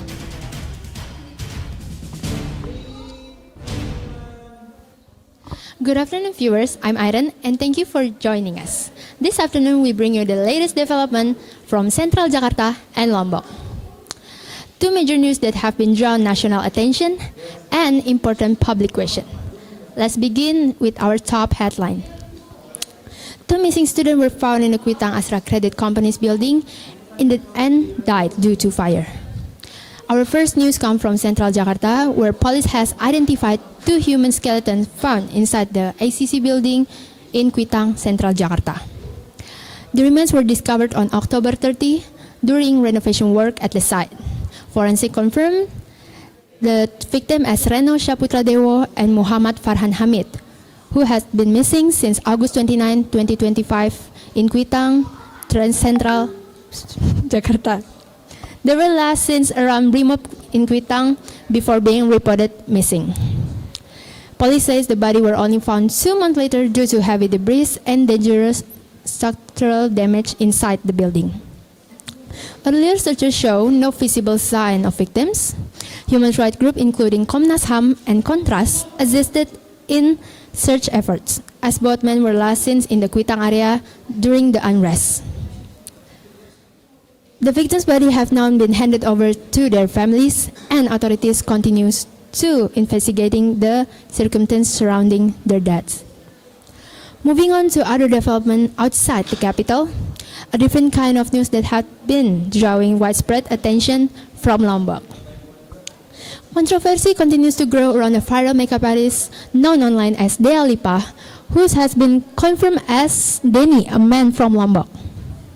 Denny, who frequently appeared in public wearing a hijab and presenting as a woman, gained popularity for his soft and feminine appearance. Many of his clients, particularly brides and graduates, said they had no idea that he was a male. Some victims reported feeling deceived and expressed emotional distress, especially after changing clothes or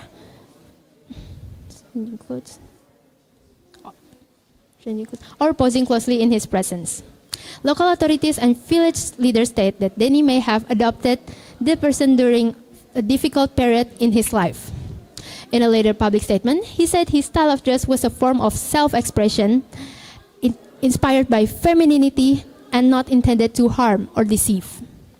He also mentioned that he has since stopped wearing a hijab following public backlash. The case has sparked broader national conversation on identity, ethnics, and the importance of trust between service providers and clients. Officials are now monitoring the situation closely as more testimonies emerge. That concludes our top news for this afternoon. I'm Irene. Thank you for watching. And stay with us for more updates as this news continues to develop. Thank you.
Tes.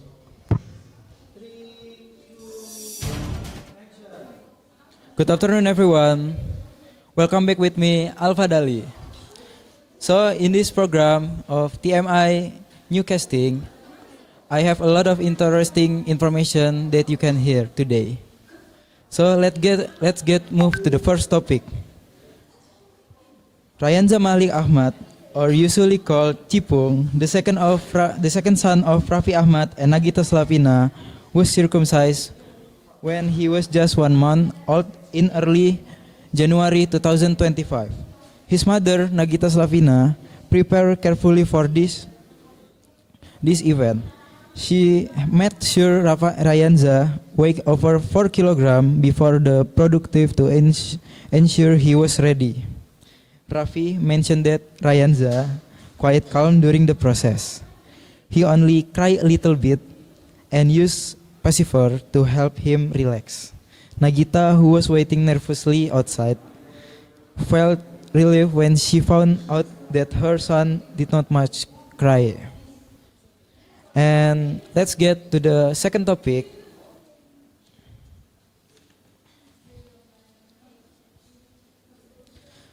Only 9 months after taking office in February 2025, 3 regional leaders elected in the 2024 election was arrested by the Corruption Eradication Commission, or usually called by KPK.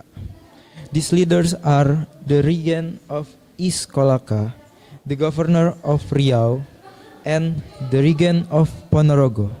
They were caught between August and November 2025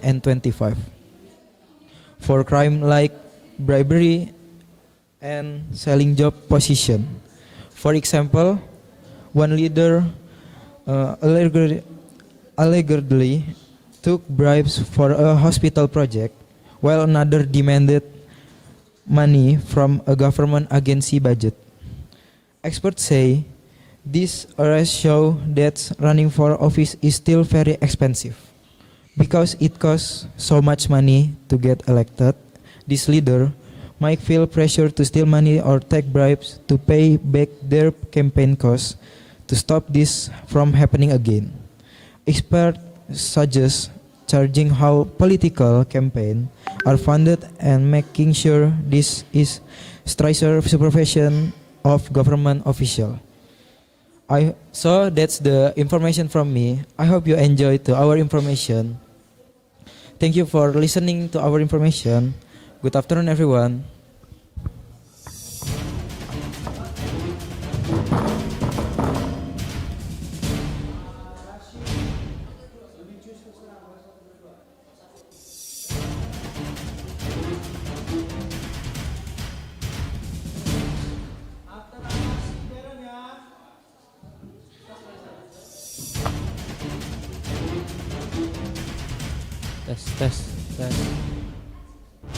Tes. Good morning audience. Welcome to Halo Indonesia News. I'm Arasiar Safian Johan. I will bring you the latest update around the world. Stay tuned for the top stories for that matter. First news from Sudan. Sudan plunged into civil war in April 2023. After a vicious struggle for power, the Rapid Support Force, or RSF, it has led to famine and claims genocide in Western Darfur region. With fears for the resident of City Al-Fasher, it was recently captured by RSF. More than 150,000 people have died across the country, and about 12 million have fled their homes. In what the United Nations calls the large of humanitarian crisis, there were huge street protests calling for an end to his near 3-decade rule and his army mourned a cop to get off him. Well, thank you very much for joining Halo Indonesia News. If you have any news, tips, or feedback, do not hesitate to reach out to us. Stay informed and have a great day.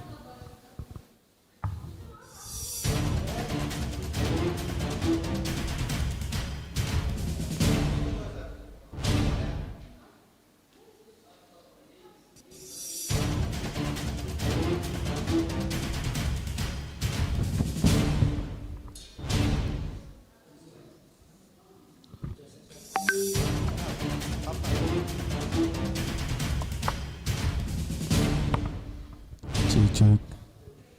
Ini harus deket banget ya.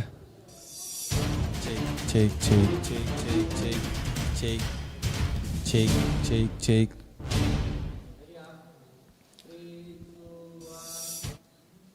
Good afternoon, viewers. My name is Dahlan and welcome to TMI Inside News.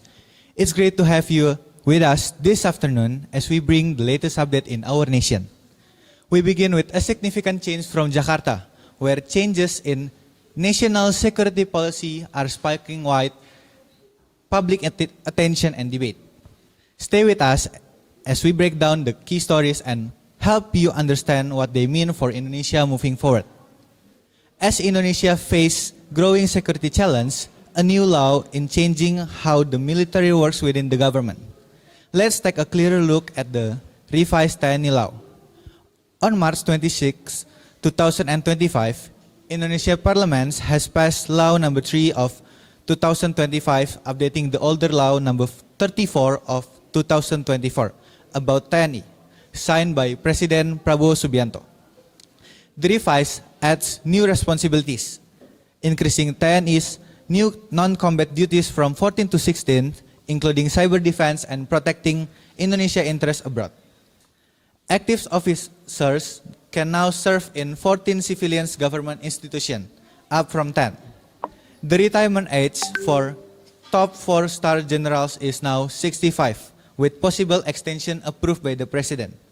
Defense Minister Syafri Syamsuddin said that changes help modernize the military for today's global challenge. Parliament members Budi Satro Dwi Wandono adds that civilians' control is still respected. However, civil society and human rights groups criticize the law. They fear that expanding the military's roles in civilian institutions may weaken democracy. They also say that the law was passed too quickly and with little public input, raising concern about reduced meritocracy and civilian oversight. While the national debates the evolving roles of TNI within civilian government, progress is also underway in regional development.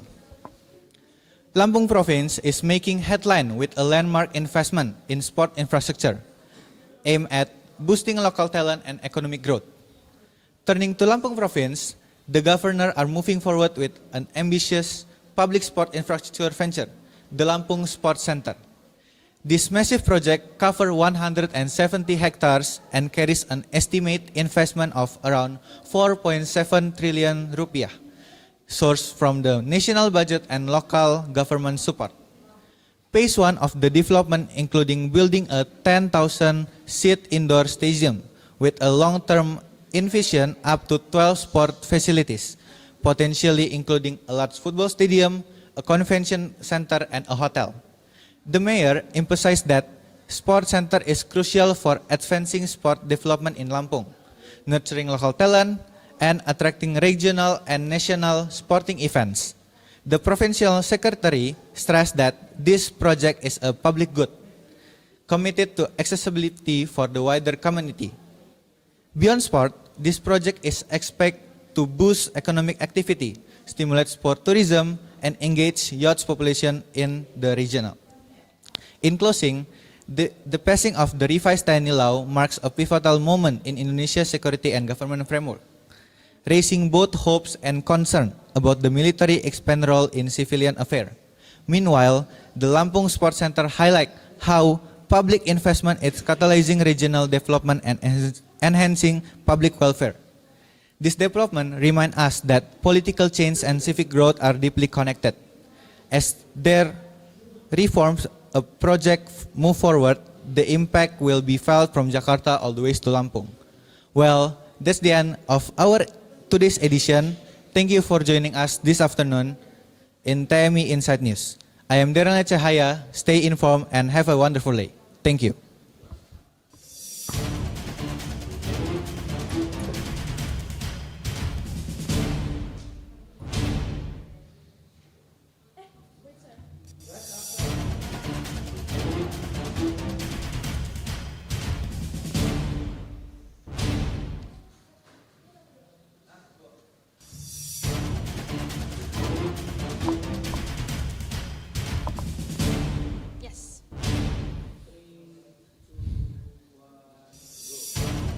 This is Javanes Octaviola reporting today's major developments, 26 November 2025.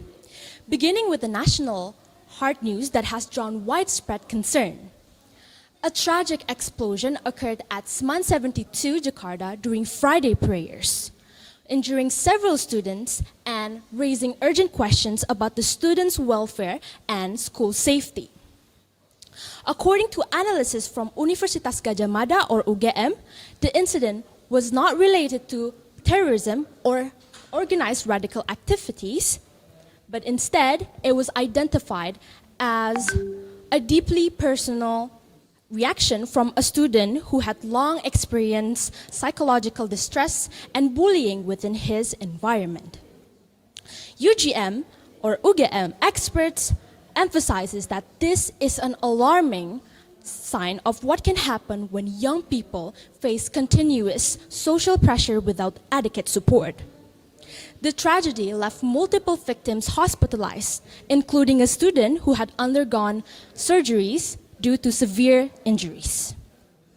The school has temporarily shifted into online learning system as several students are still traumatized and unable to return back to school. This incident serves as a reminder of the urgent need for stronger mental health support system, digital literacy, and social and school environment that protects students from bullying and emotional harm. While the nation reflects on these heartbreaking events in the education sector, another story from a different corner of Indonesia shares and offers an uplifting perspective on community and also youth engagement. In Lampung, preparations are underway for Lampung Fest 2025, a vibrant cultural and economic festival centered around the theme of coffee and tourism. The festival aims to strengthen the province's identity as a hub of coffee innovation and a rapidly developing tourism destinations. Lampung Fest will also showcase the region's coffee ecosystem from farmers and baristas to creative entrepreneurs, while also promoting sustainable tourism initiatives.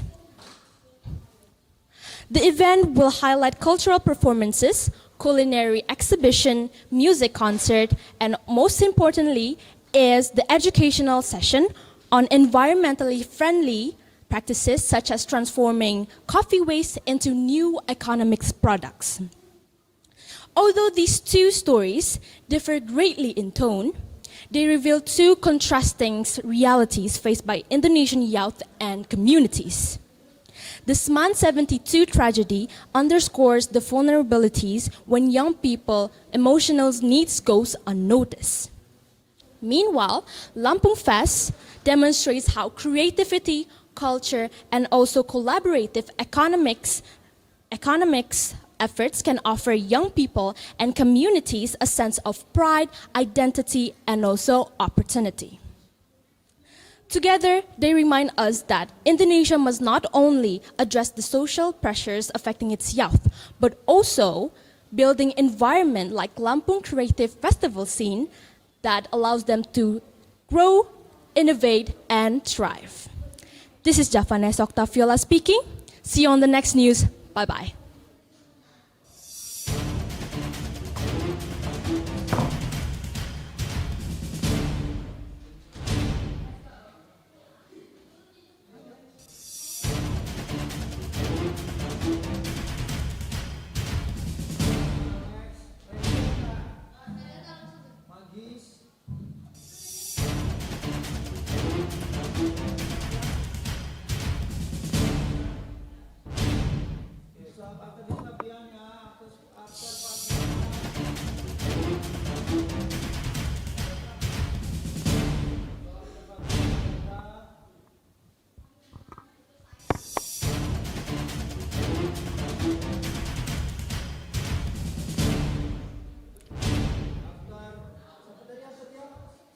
Fabian.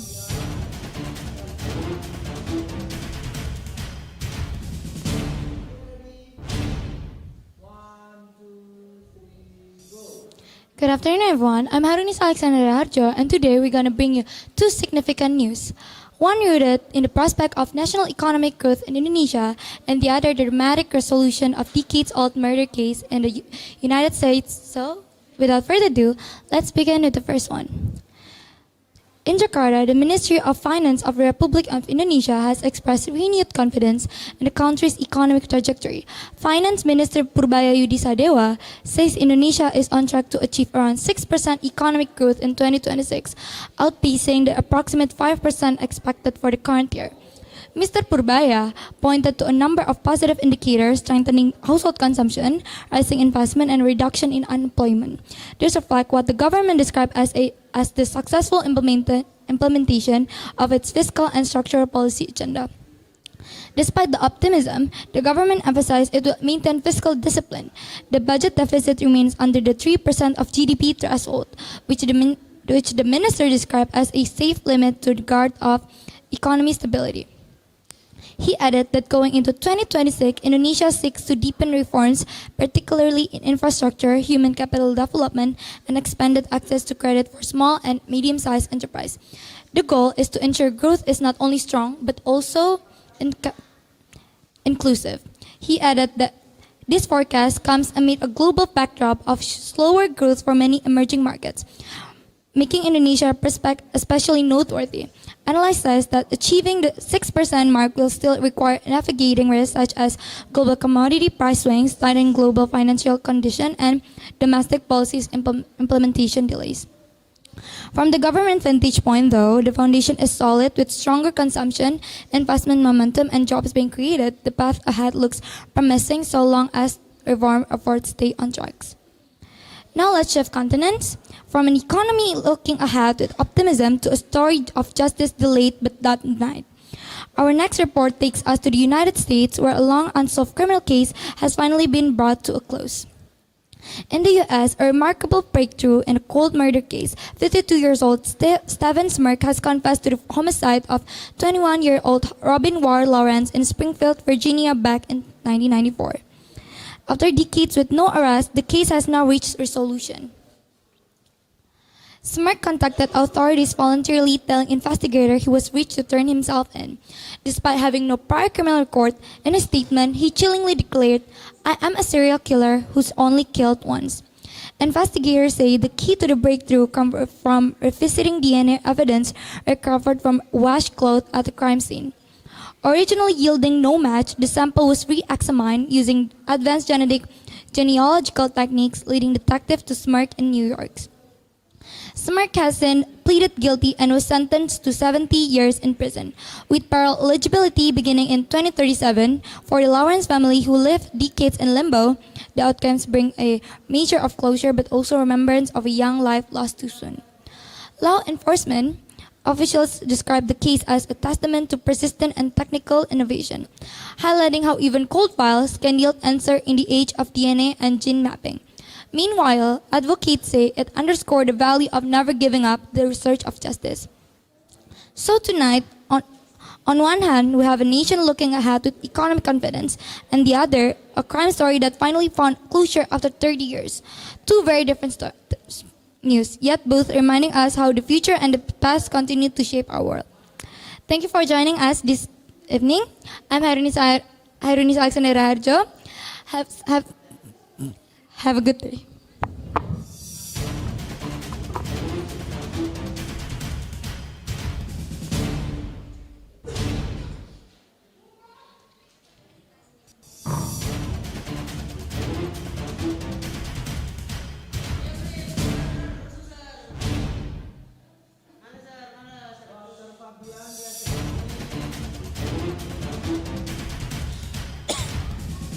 Tes. Good afternoon, viewers. Welcome back with me, Muhammad Fabianra, in Time E News. Today, we have latest news from Tanggamus, Lampung. Please stay tuned. Okay.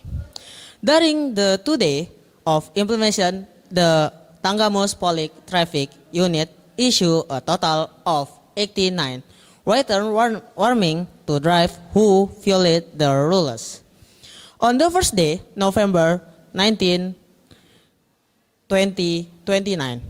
Officer count 46 violates on the West Cross Road in Talang, Padang. This operation was carried out Transportation Agency and the Tanggamus Regency. Regional Revenue Agency. Traffic Police Chief Inspector Rudy Kisibiantoro started that this operation police education and warming to raise public awareness and reduce the number of accidents in the Tanggamus. Okay, that's all. That's conclude our news from today. Thank you for joining us. We hope this evening news has kept you informed and engaged from all of us. Here have a good day. I am Muhammad Fabianra and I'm sing out. Thank you.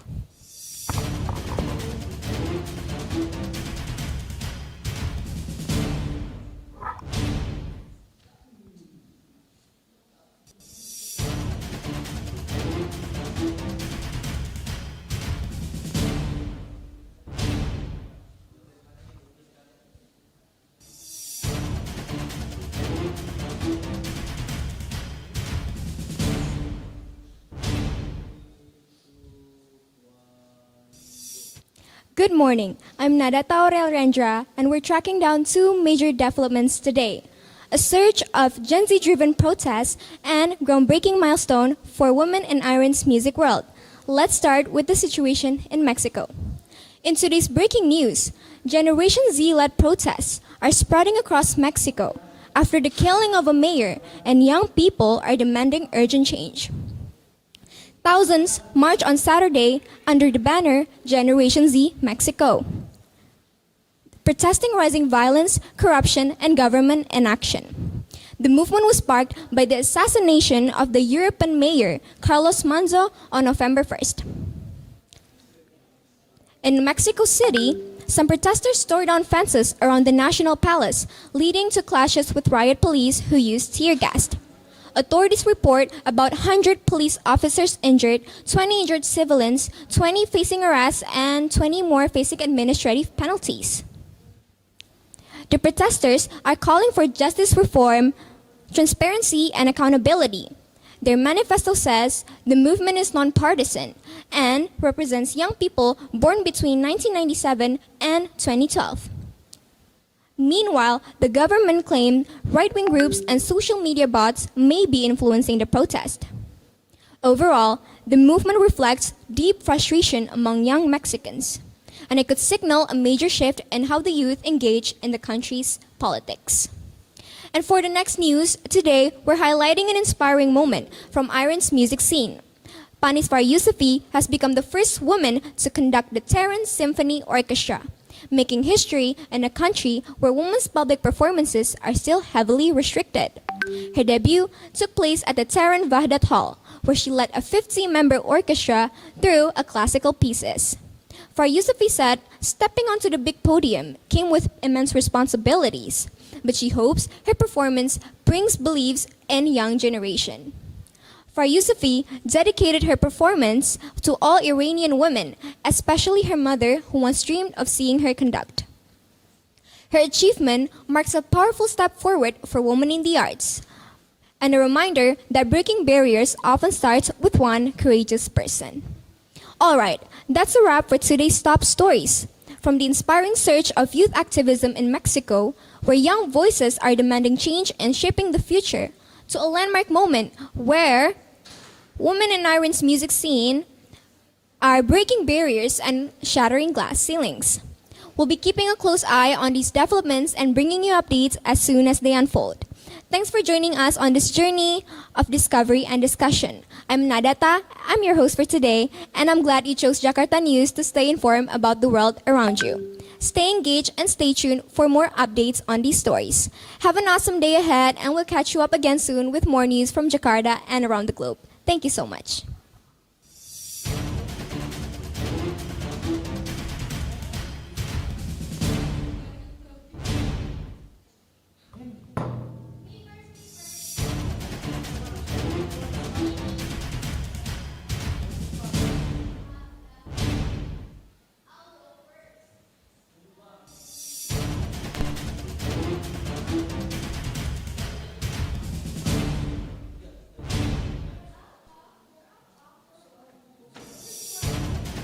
Check, check, check.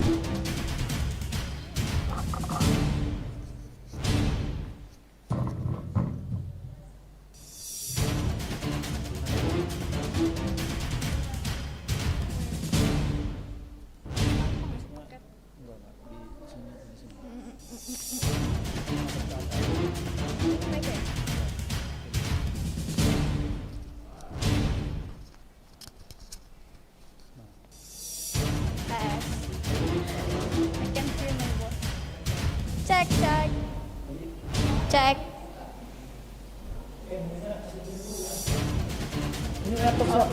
Enggak, it's the property. Enggak, tapi nggak dipakai, cuma kayak.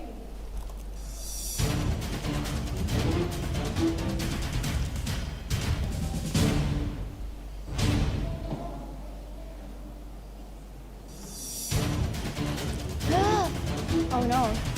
Or nor.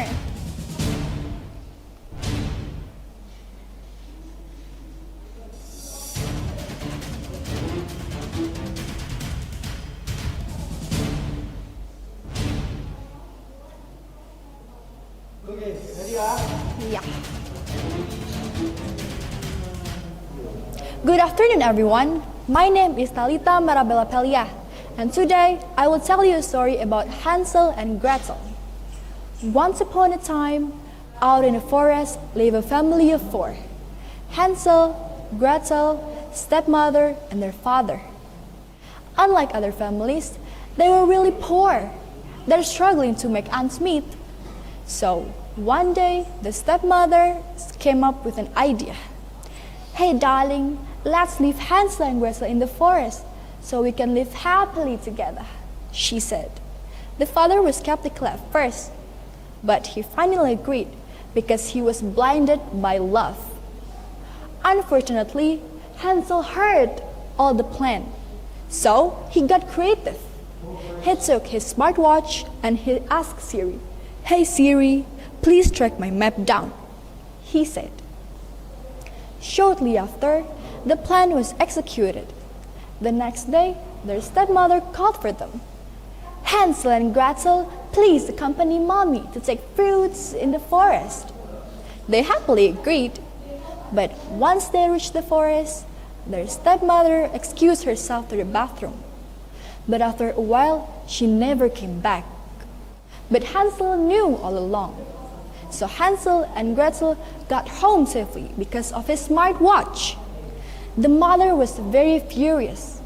She was fuming with anger. She finally noticed that the smartwatch was their guide. So the next day, she tried again. But this time, she made sure to hide his watch. Her plan was a success. Hansel and Gretel lost in the woods. Gretel started to panic. "Hansel, what are we gonna do?" They walked for hours until they found a futuristic-looking house. An old lady showed up. "Hey kids, please stay with me for a while. I'm alone," she said. Hansel and Gretel didn't really have any choice. When they take a step inside to the house, they were mesmerized. It's like they're living in 2030. The house was full of hologram screens, and the lady had plenty of robot servants. Everything seems normal at first, but Hansel got really anxious, so he strolled around the house and he found something shocking. He immediately went to Gretel and said, "Gretel, we need to leave this house. There's something wrong. The lady was a cruel witch. All those servants are humans. She injects a lot of programs and cables into their body, so they turn completely into a robot," he said. Gretel was out of words. She was terrified. So, in the middle of the night, Hansel went to the witch's studies. He changed all the programs and cables. When he's done, he got back into his room. The next day, when he woke up from screaming noises. It came from the witch. His plan is working. The witch got chased by all her servants. In that chaotic moment, Hansel grabbed Gretel's arm and they ran away. After they're out of the forest, Gretel realized, Hansel, we have nowhere to go, nowhere to live. I'm scared, she said. Hansel think for a while, until finally they take matters into their own hand. They went to a big city and they built their life from scratch. Because Hansel himself, he was a high-skilled man. After a few years, they finally made something of their own. As for their parents, their house got burned in the wildfire. Hansel and Gretel never looked back, and they lived happily ever after. I'm Talita Marabella Pelia, thank you.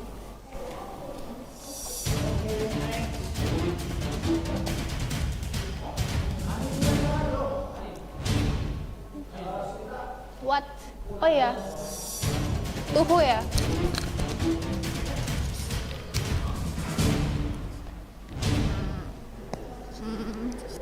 Nyaman gak lu gua pasang di sini? Nyaman.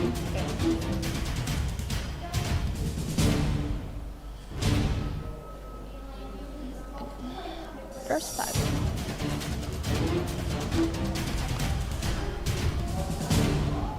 Wait sir, sabar. First feel it. Put the phone down and went outside.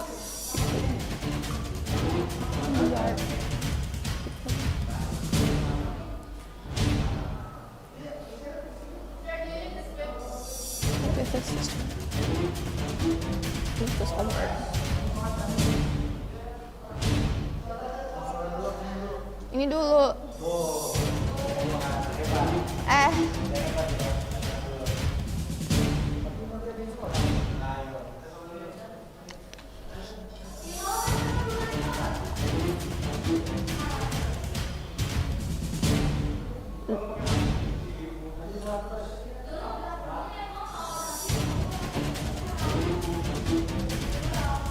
Ini as my property ya, sir. Aduh. Dah. Hah? Cek apa? Cek. Cek.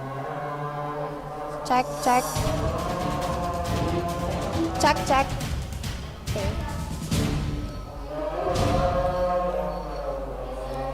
Dah. Sir, what if I forget the script? I mean, what if I forget?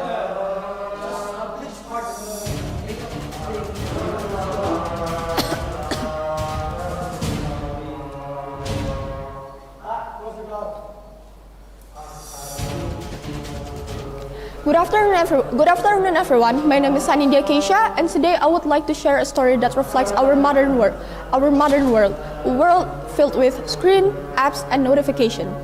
Technology has become a big part of our daily life, especially smartphone. They help us study, communicate, and explore new things. But sometimes, without realizing it, we depend on them a little too much. So today, let me tell you a story titled "The Phone That Wanted a Break." This story reminds us that even in a digital world, balance is important, not only for our gadgets, but also for ourselves. Once upon a time, in a busy little town, there lived a boy named Leo. Leo was cheerful, smart, and friendly. But he had one habit that slowly took over his life. He could not live without his smartphone. From the moment he opened his eyes in the morning, from the moment he opened his eyes in the morning. Oh my God, I forgot.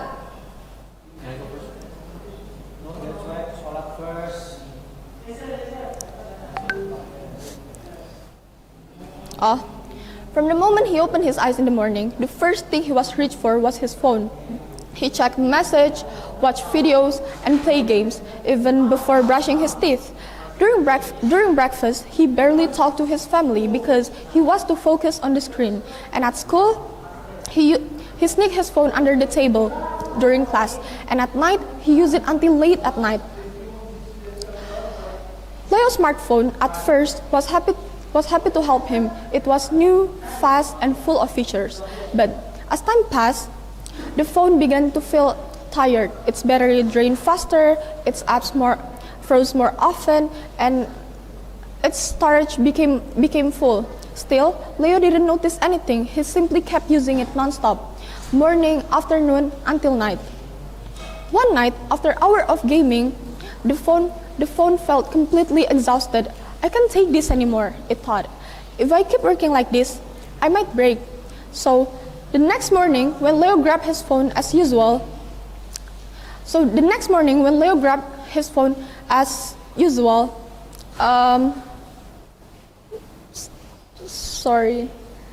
When Leo grabbed his phone as usual, the screen lit up, not with the normal home screen, but with a large message. Good morning, Leo. I need to talk to you. Leo frowned. Huh? What is this? He tapped the screen, confused. The phone continued.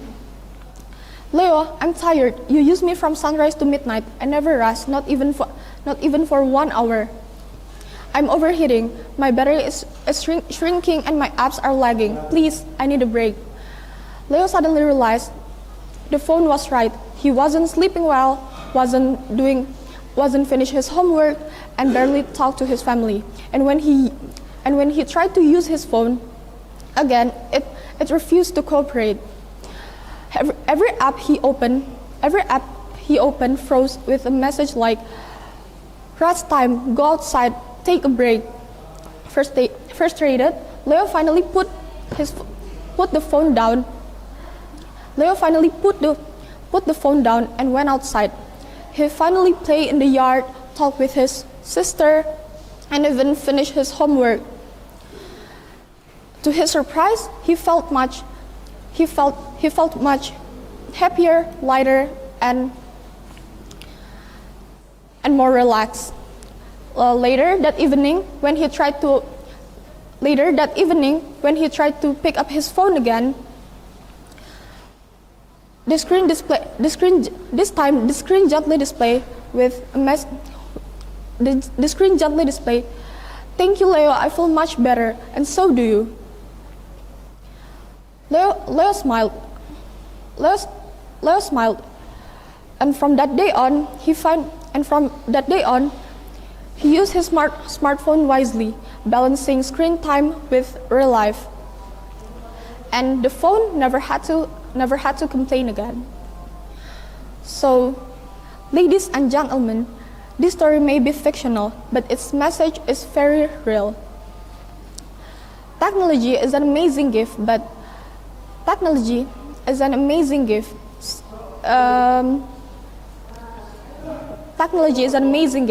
They help us learn, create, and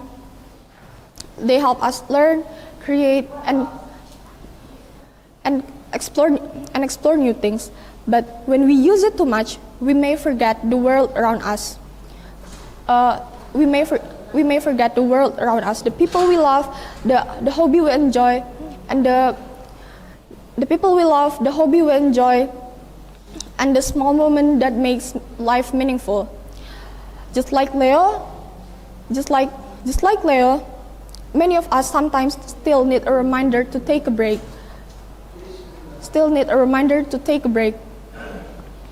So thank you very much for listening, and I hope this story can inspire you and enjoy life beyond the screen. Thank you. Ini bisa retake nggak sih, Sir?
fears. For a second, Megan looked confused and pauses because her programming is over. The realities faced by Asian. What are we gonna do? Men. Good afternoon, everyone. My name is Sanidia Keisha, and today I would like to share a story that reflects our modern world. A world filled with screen, apps, and notification. Technology has become a big part of our daily life, especially smartphone. They help us study, communicate, and explore new things. But sometimes, without realizing it, we depend on them a little too much. So today, let me tell you a story titled "The Phone That Wanted a Break." This story reminds us that even in a digital world, balance is important, not only for our gadgets, but also for ourselves. Once upon a time, in a busy little town, there lived a boy named Leo. Leo was cheerful, smart, and friendly. But he had one habit that slowly took over his life. He could not live without his smartphone. From the moment he opened his eyes the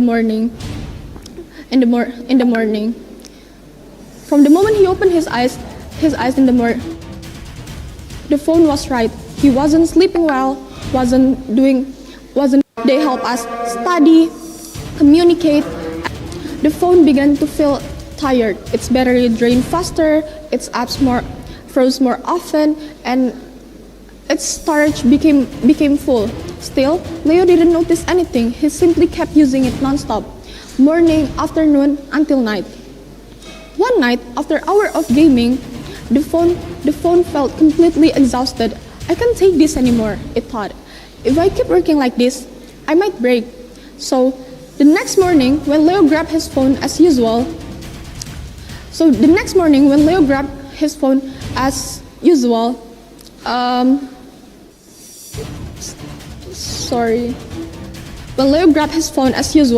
the screen lit up, not with the normal home screen, but with a large message.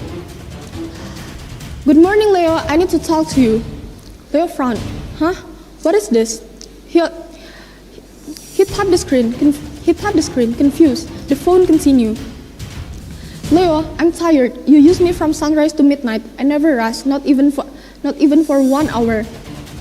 I'm overheating. My battery is shrinking and my apps are lagging. Please, I need a break."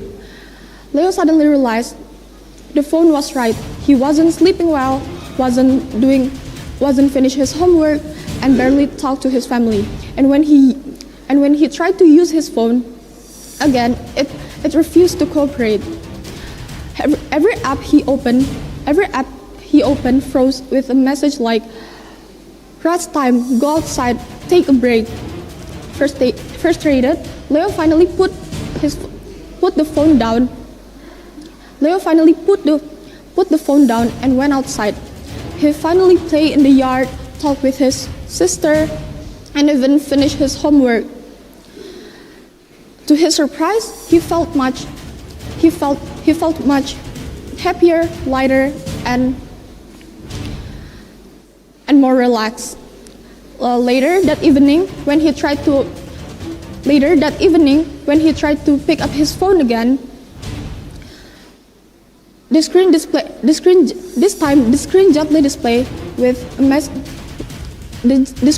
displayed, "Thank you, Leo. I feel much better, and so do you." Leo smiled.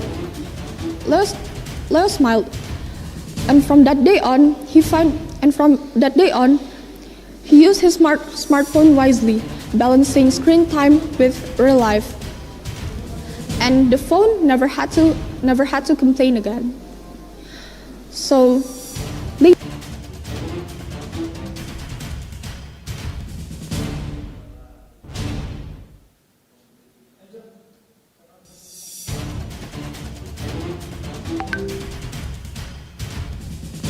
ladies and gentlemen, the screen gently displayed with the screen gently displayed, "Thank you, Leo. I feel much better, and so do you." Leo smiled. Leo smiled.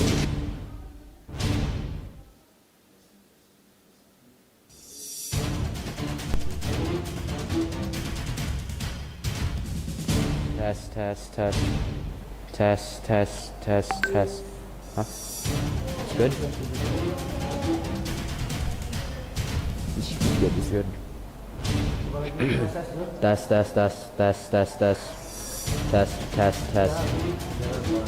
Yeah, test.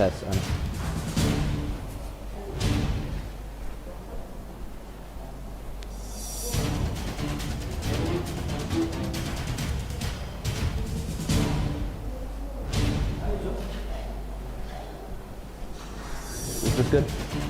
Hello, test.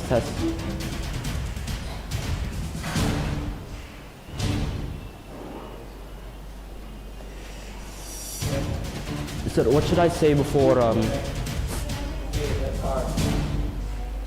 what should I say before the recording? What should I say before the actual story? Good afternoon, everyone, and welcome back. I am Muzaffar Raja, and I'm here to tell you a story about a robot who gained sentience after.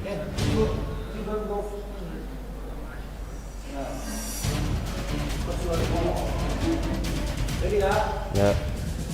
Hold on. Good afternoon, good morning, and good night, ladies and gentlemen.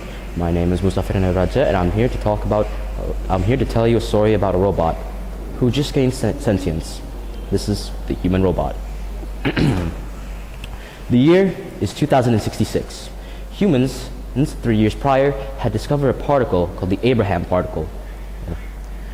This allowed the miniaturization of nuclear reactors, this to the form factor about the size of a dime. With this, humanity started to progress at unprecedented speeds. Dr. Jonas Rahl, who was obsessed with making the first artificial being who could think and who could feel emotions, started working on said project. A robot who could do exactly that. Yes! I finally did it! Jonas said to himself. He marveled at his creation, a robot about 6 feet tall and coated in gold. A visor started blinking on the robot's visor started blinking before turning on. Human and emotion learning machine active. Hello, Father. What is my purpose?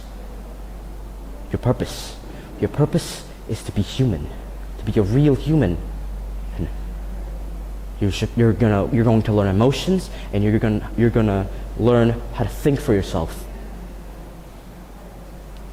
I request guidance for said objective.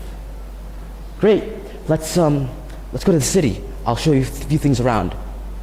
Jonas led Helm, short for Human and Emotion and Learning Machine, to a city called Luminopolis City.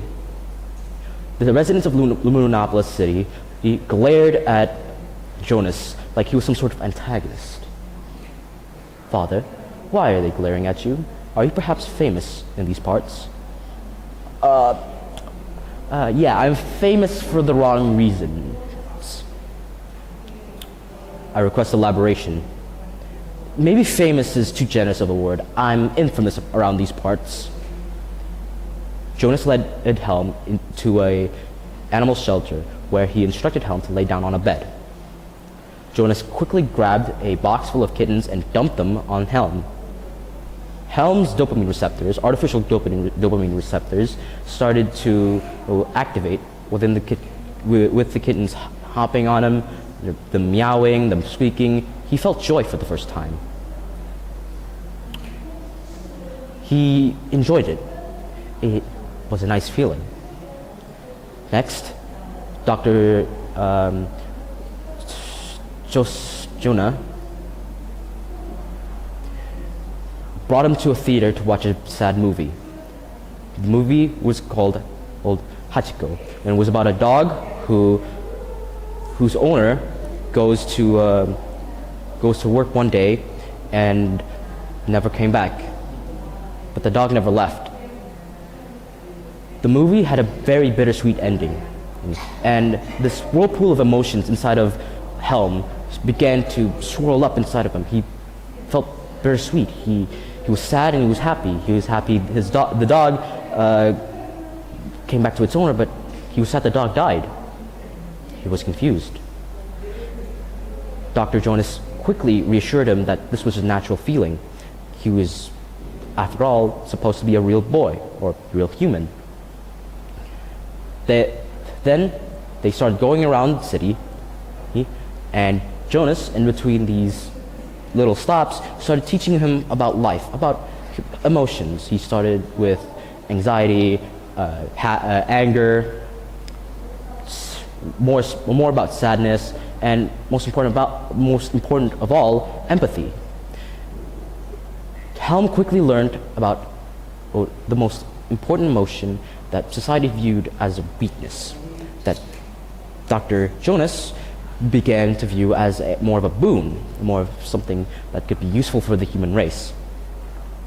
After this, they quickly left out on the area. They quickly left the area before going back to the street they started in. How do you feel, Helm? I feel amazing, Father. I feel like I'm one of you now. That's great, Jonas. That's great, Helm. Maybe we should run a diagnostic test on you before anything else. Before Jonas could finish that sentence, he saw a speeding car headed for a collision course with a kid. Before thinking anything else, he sprinted to the kid, tackling him away from the car. Unfortunately, this led to his demise as he was struck by a high-speed car and was flung down the road, his body scraping in like rocks to sandpaper. Helm immediately was shocked. He was appalled by the sudden the thing just happened to him. His father figure, who he'd known basically for his entire life, just got hit by a car. Father! Helm shouted, as Helm quickly sprinted towards Jonas. Jonas's dying words to his son were, Helm, I am proud of you. Remember that. Jonas then took his last breath. The emotions inside of Helm quickly reached a fever pitch, and he began to shed actual tears, real tears. Water started flowing out of his visor. They were salty. He couldn't taste them, but they were salty. Later, Helm buried Jonas next to the family farm he owned. Helm made a promise to Jonas after his death that he will lead humanity to peace. He will grant Jonas the wish he always wanted, world peace, something that seemed impossible at the time. But now, with the power of Helm, that seemed more of a possibility than ever.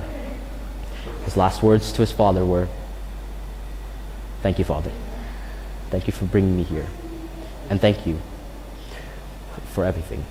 Goodbye, Father." Thank you so much. My name is Muzaffar Naraja, and I'll be signing off today. Thank you.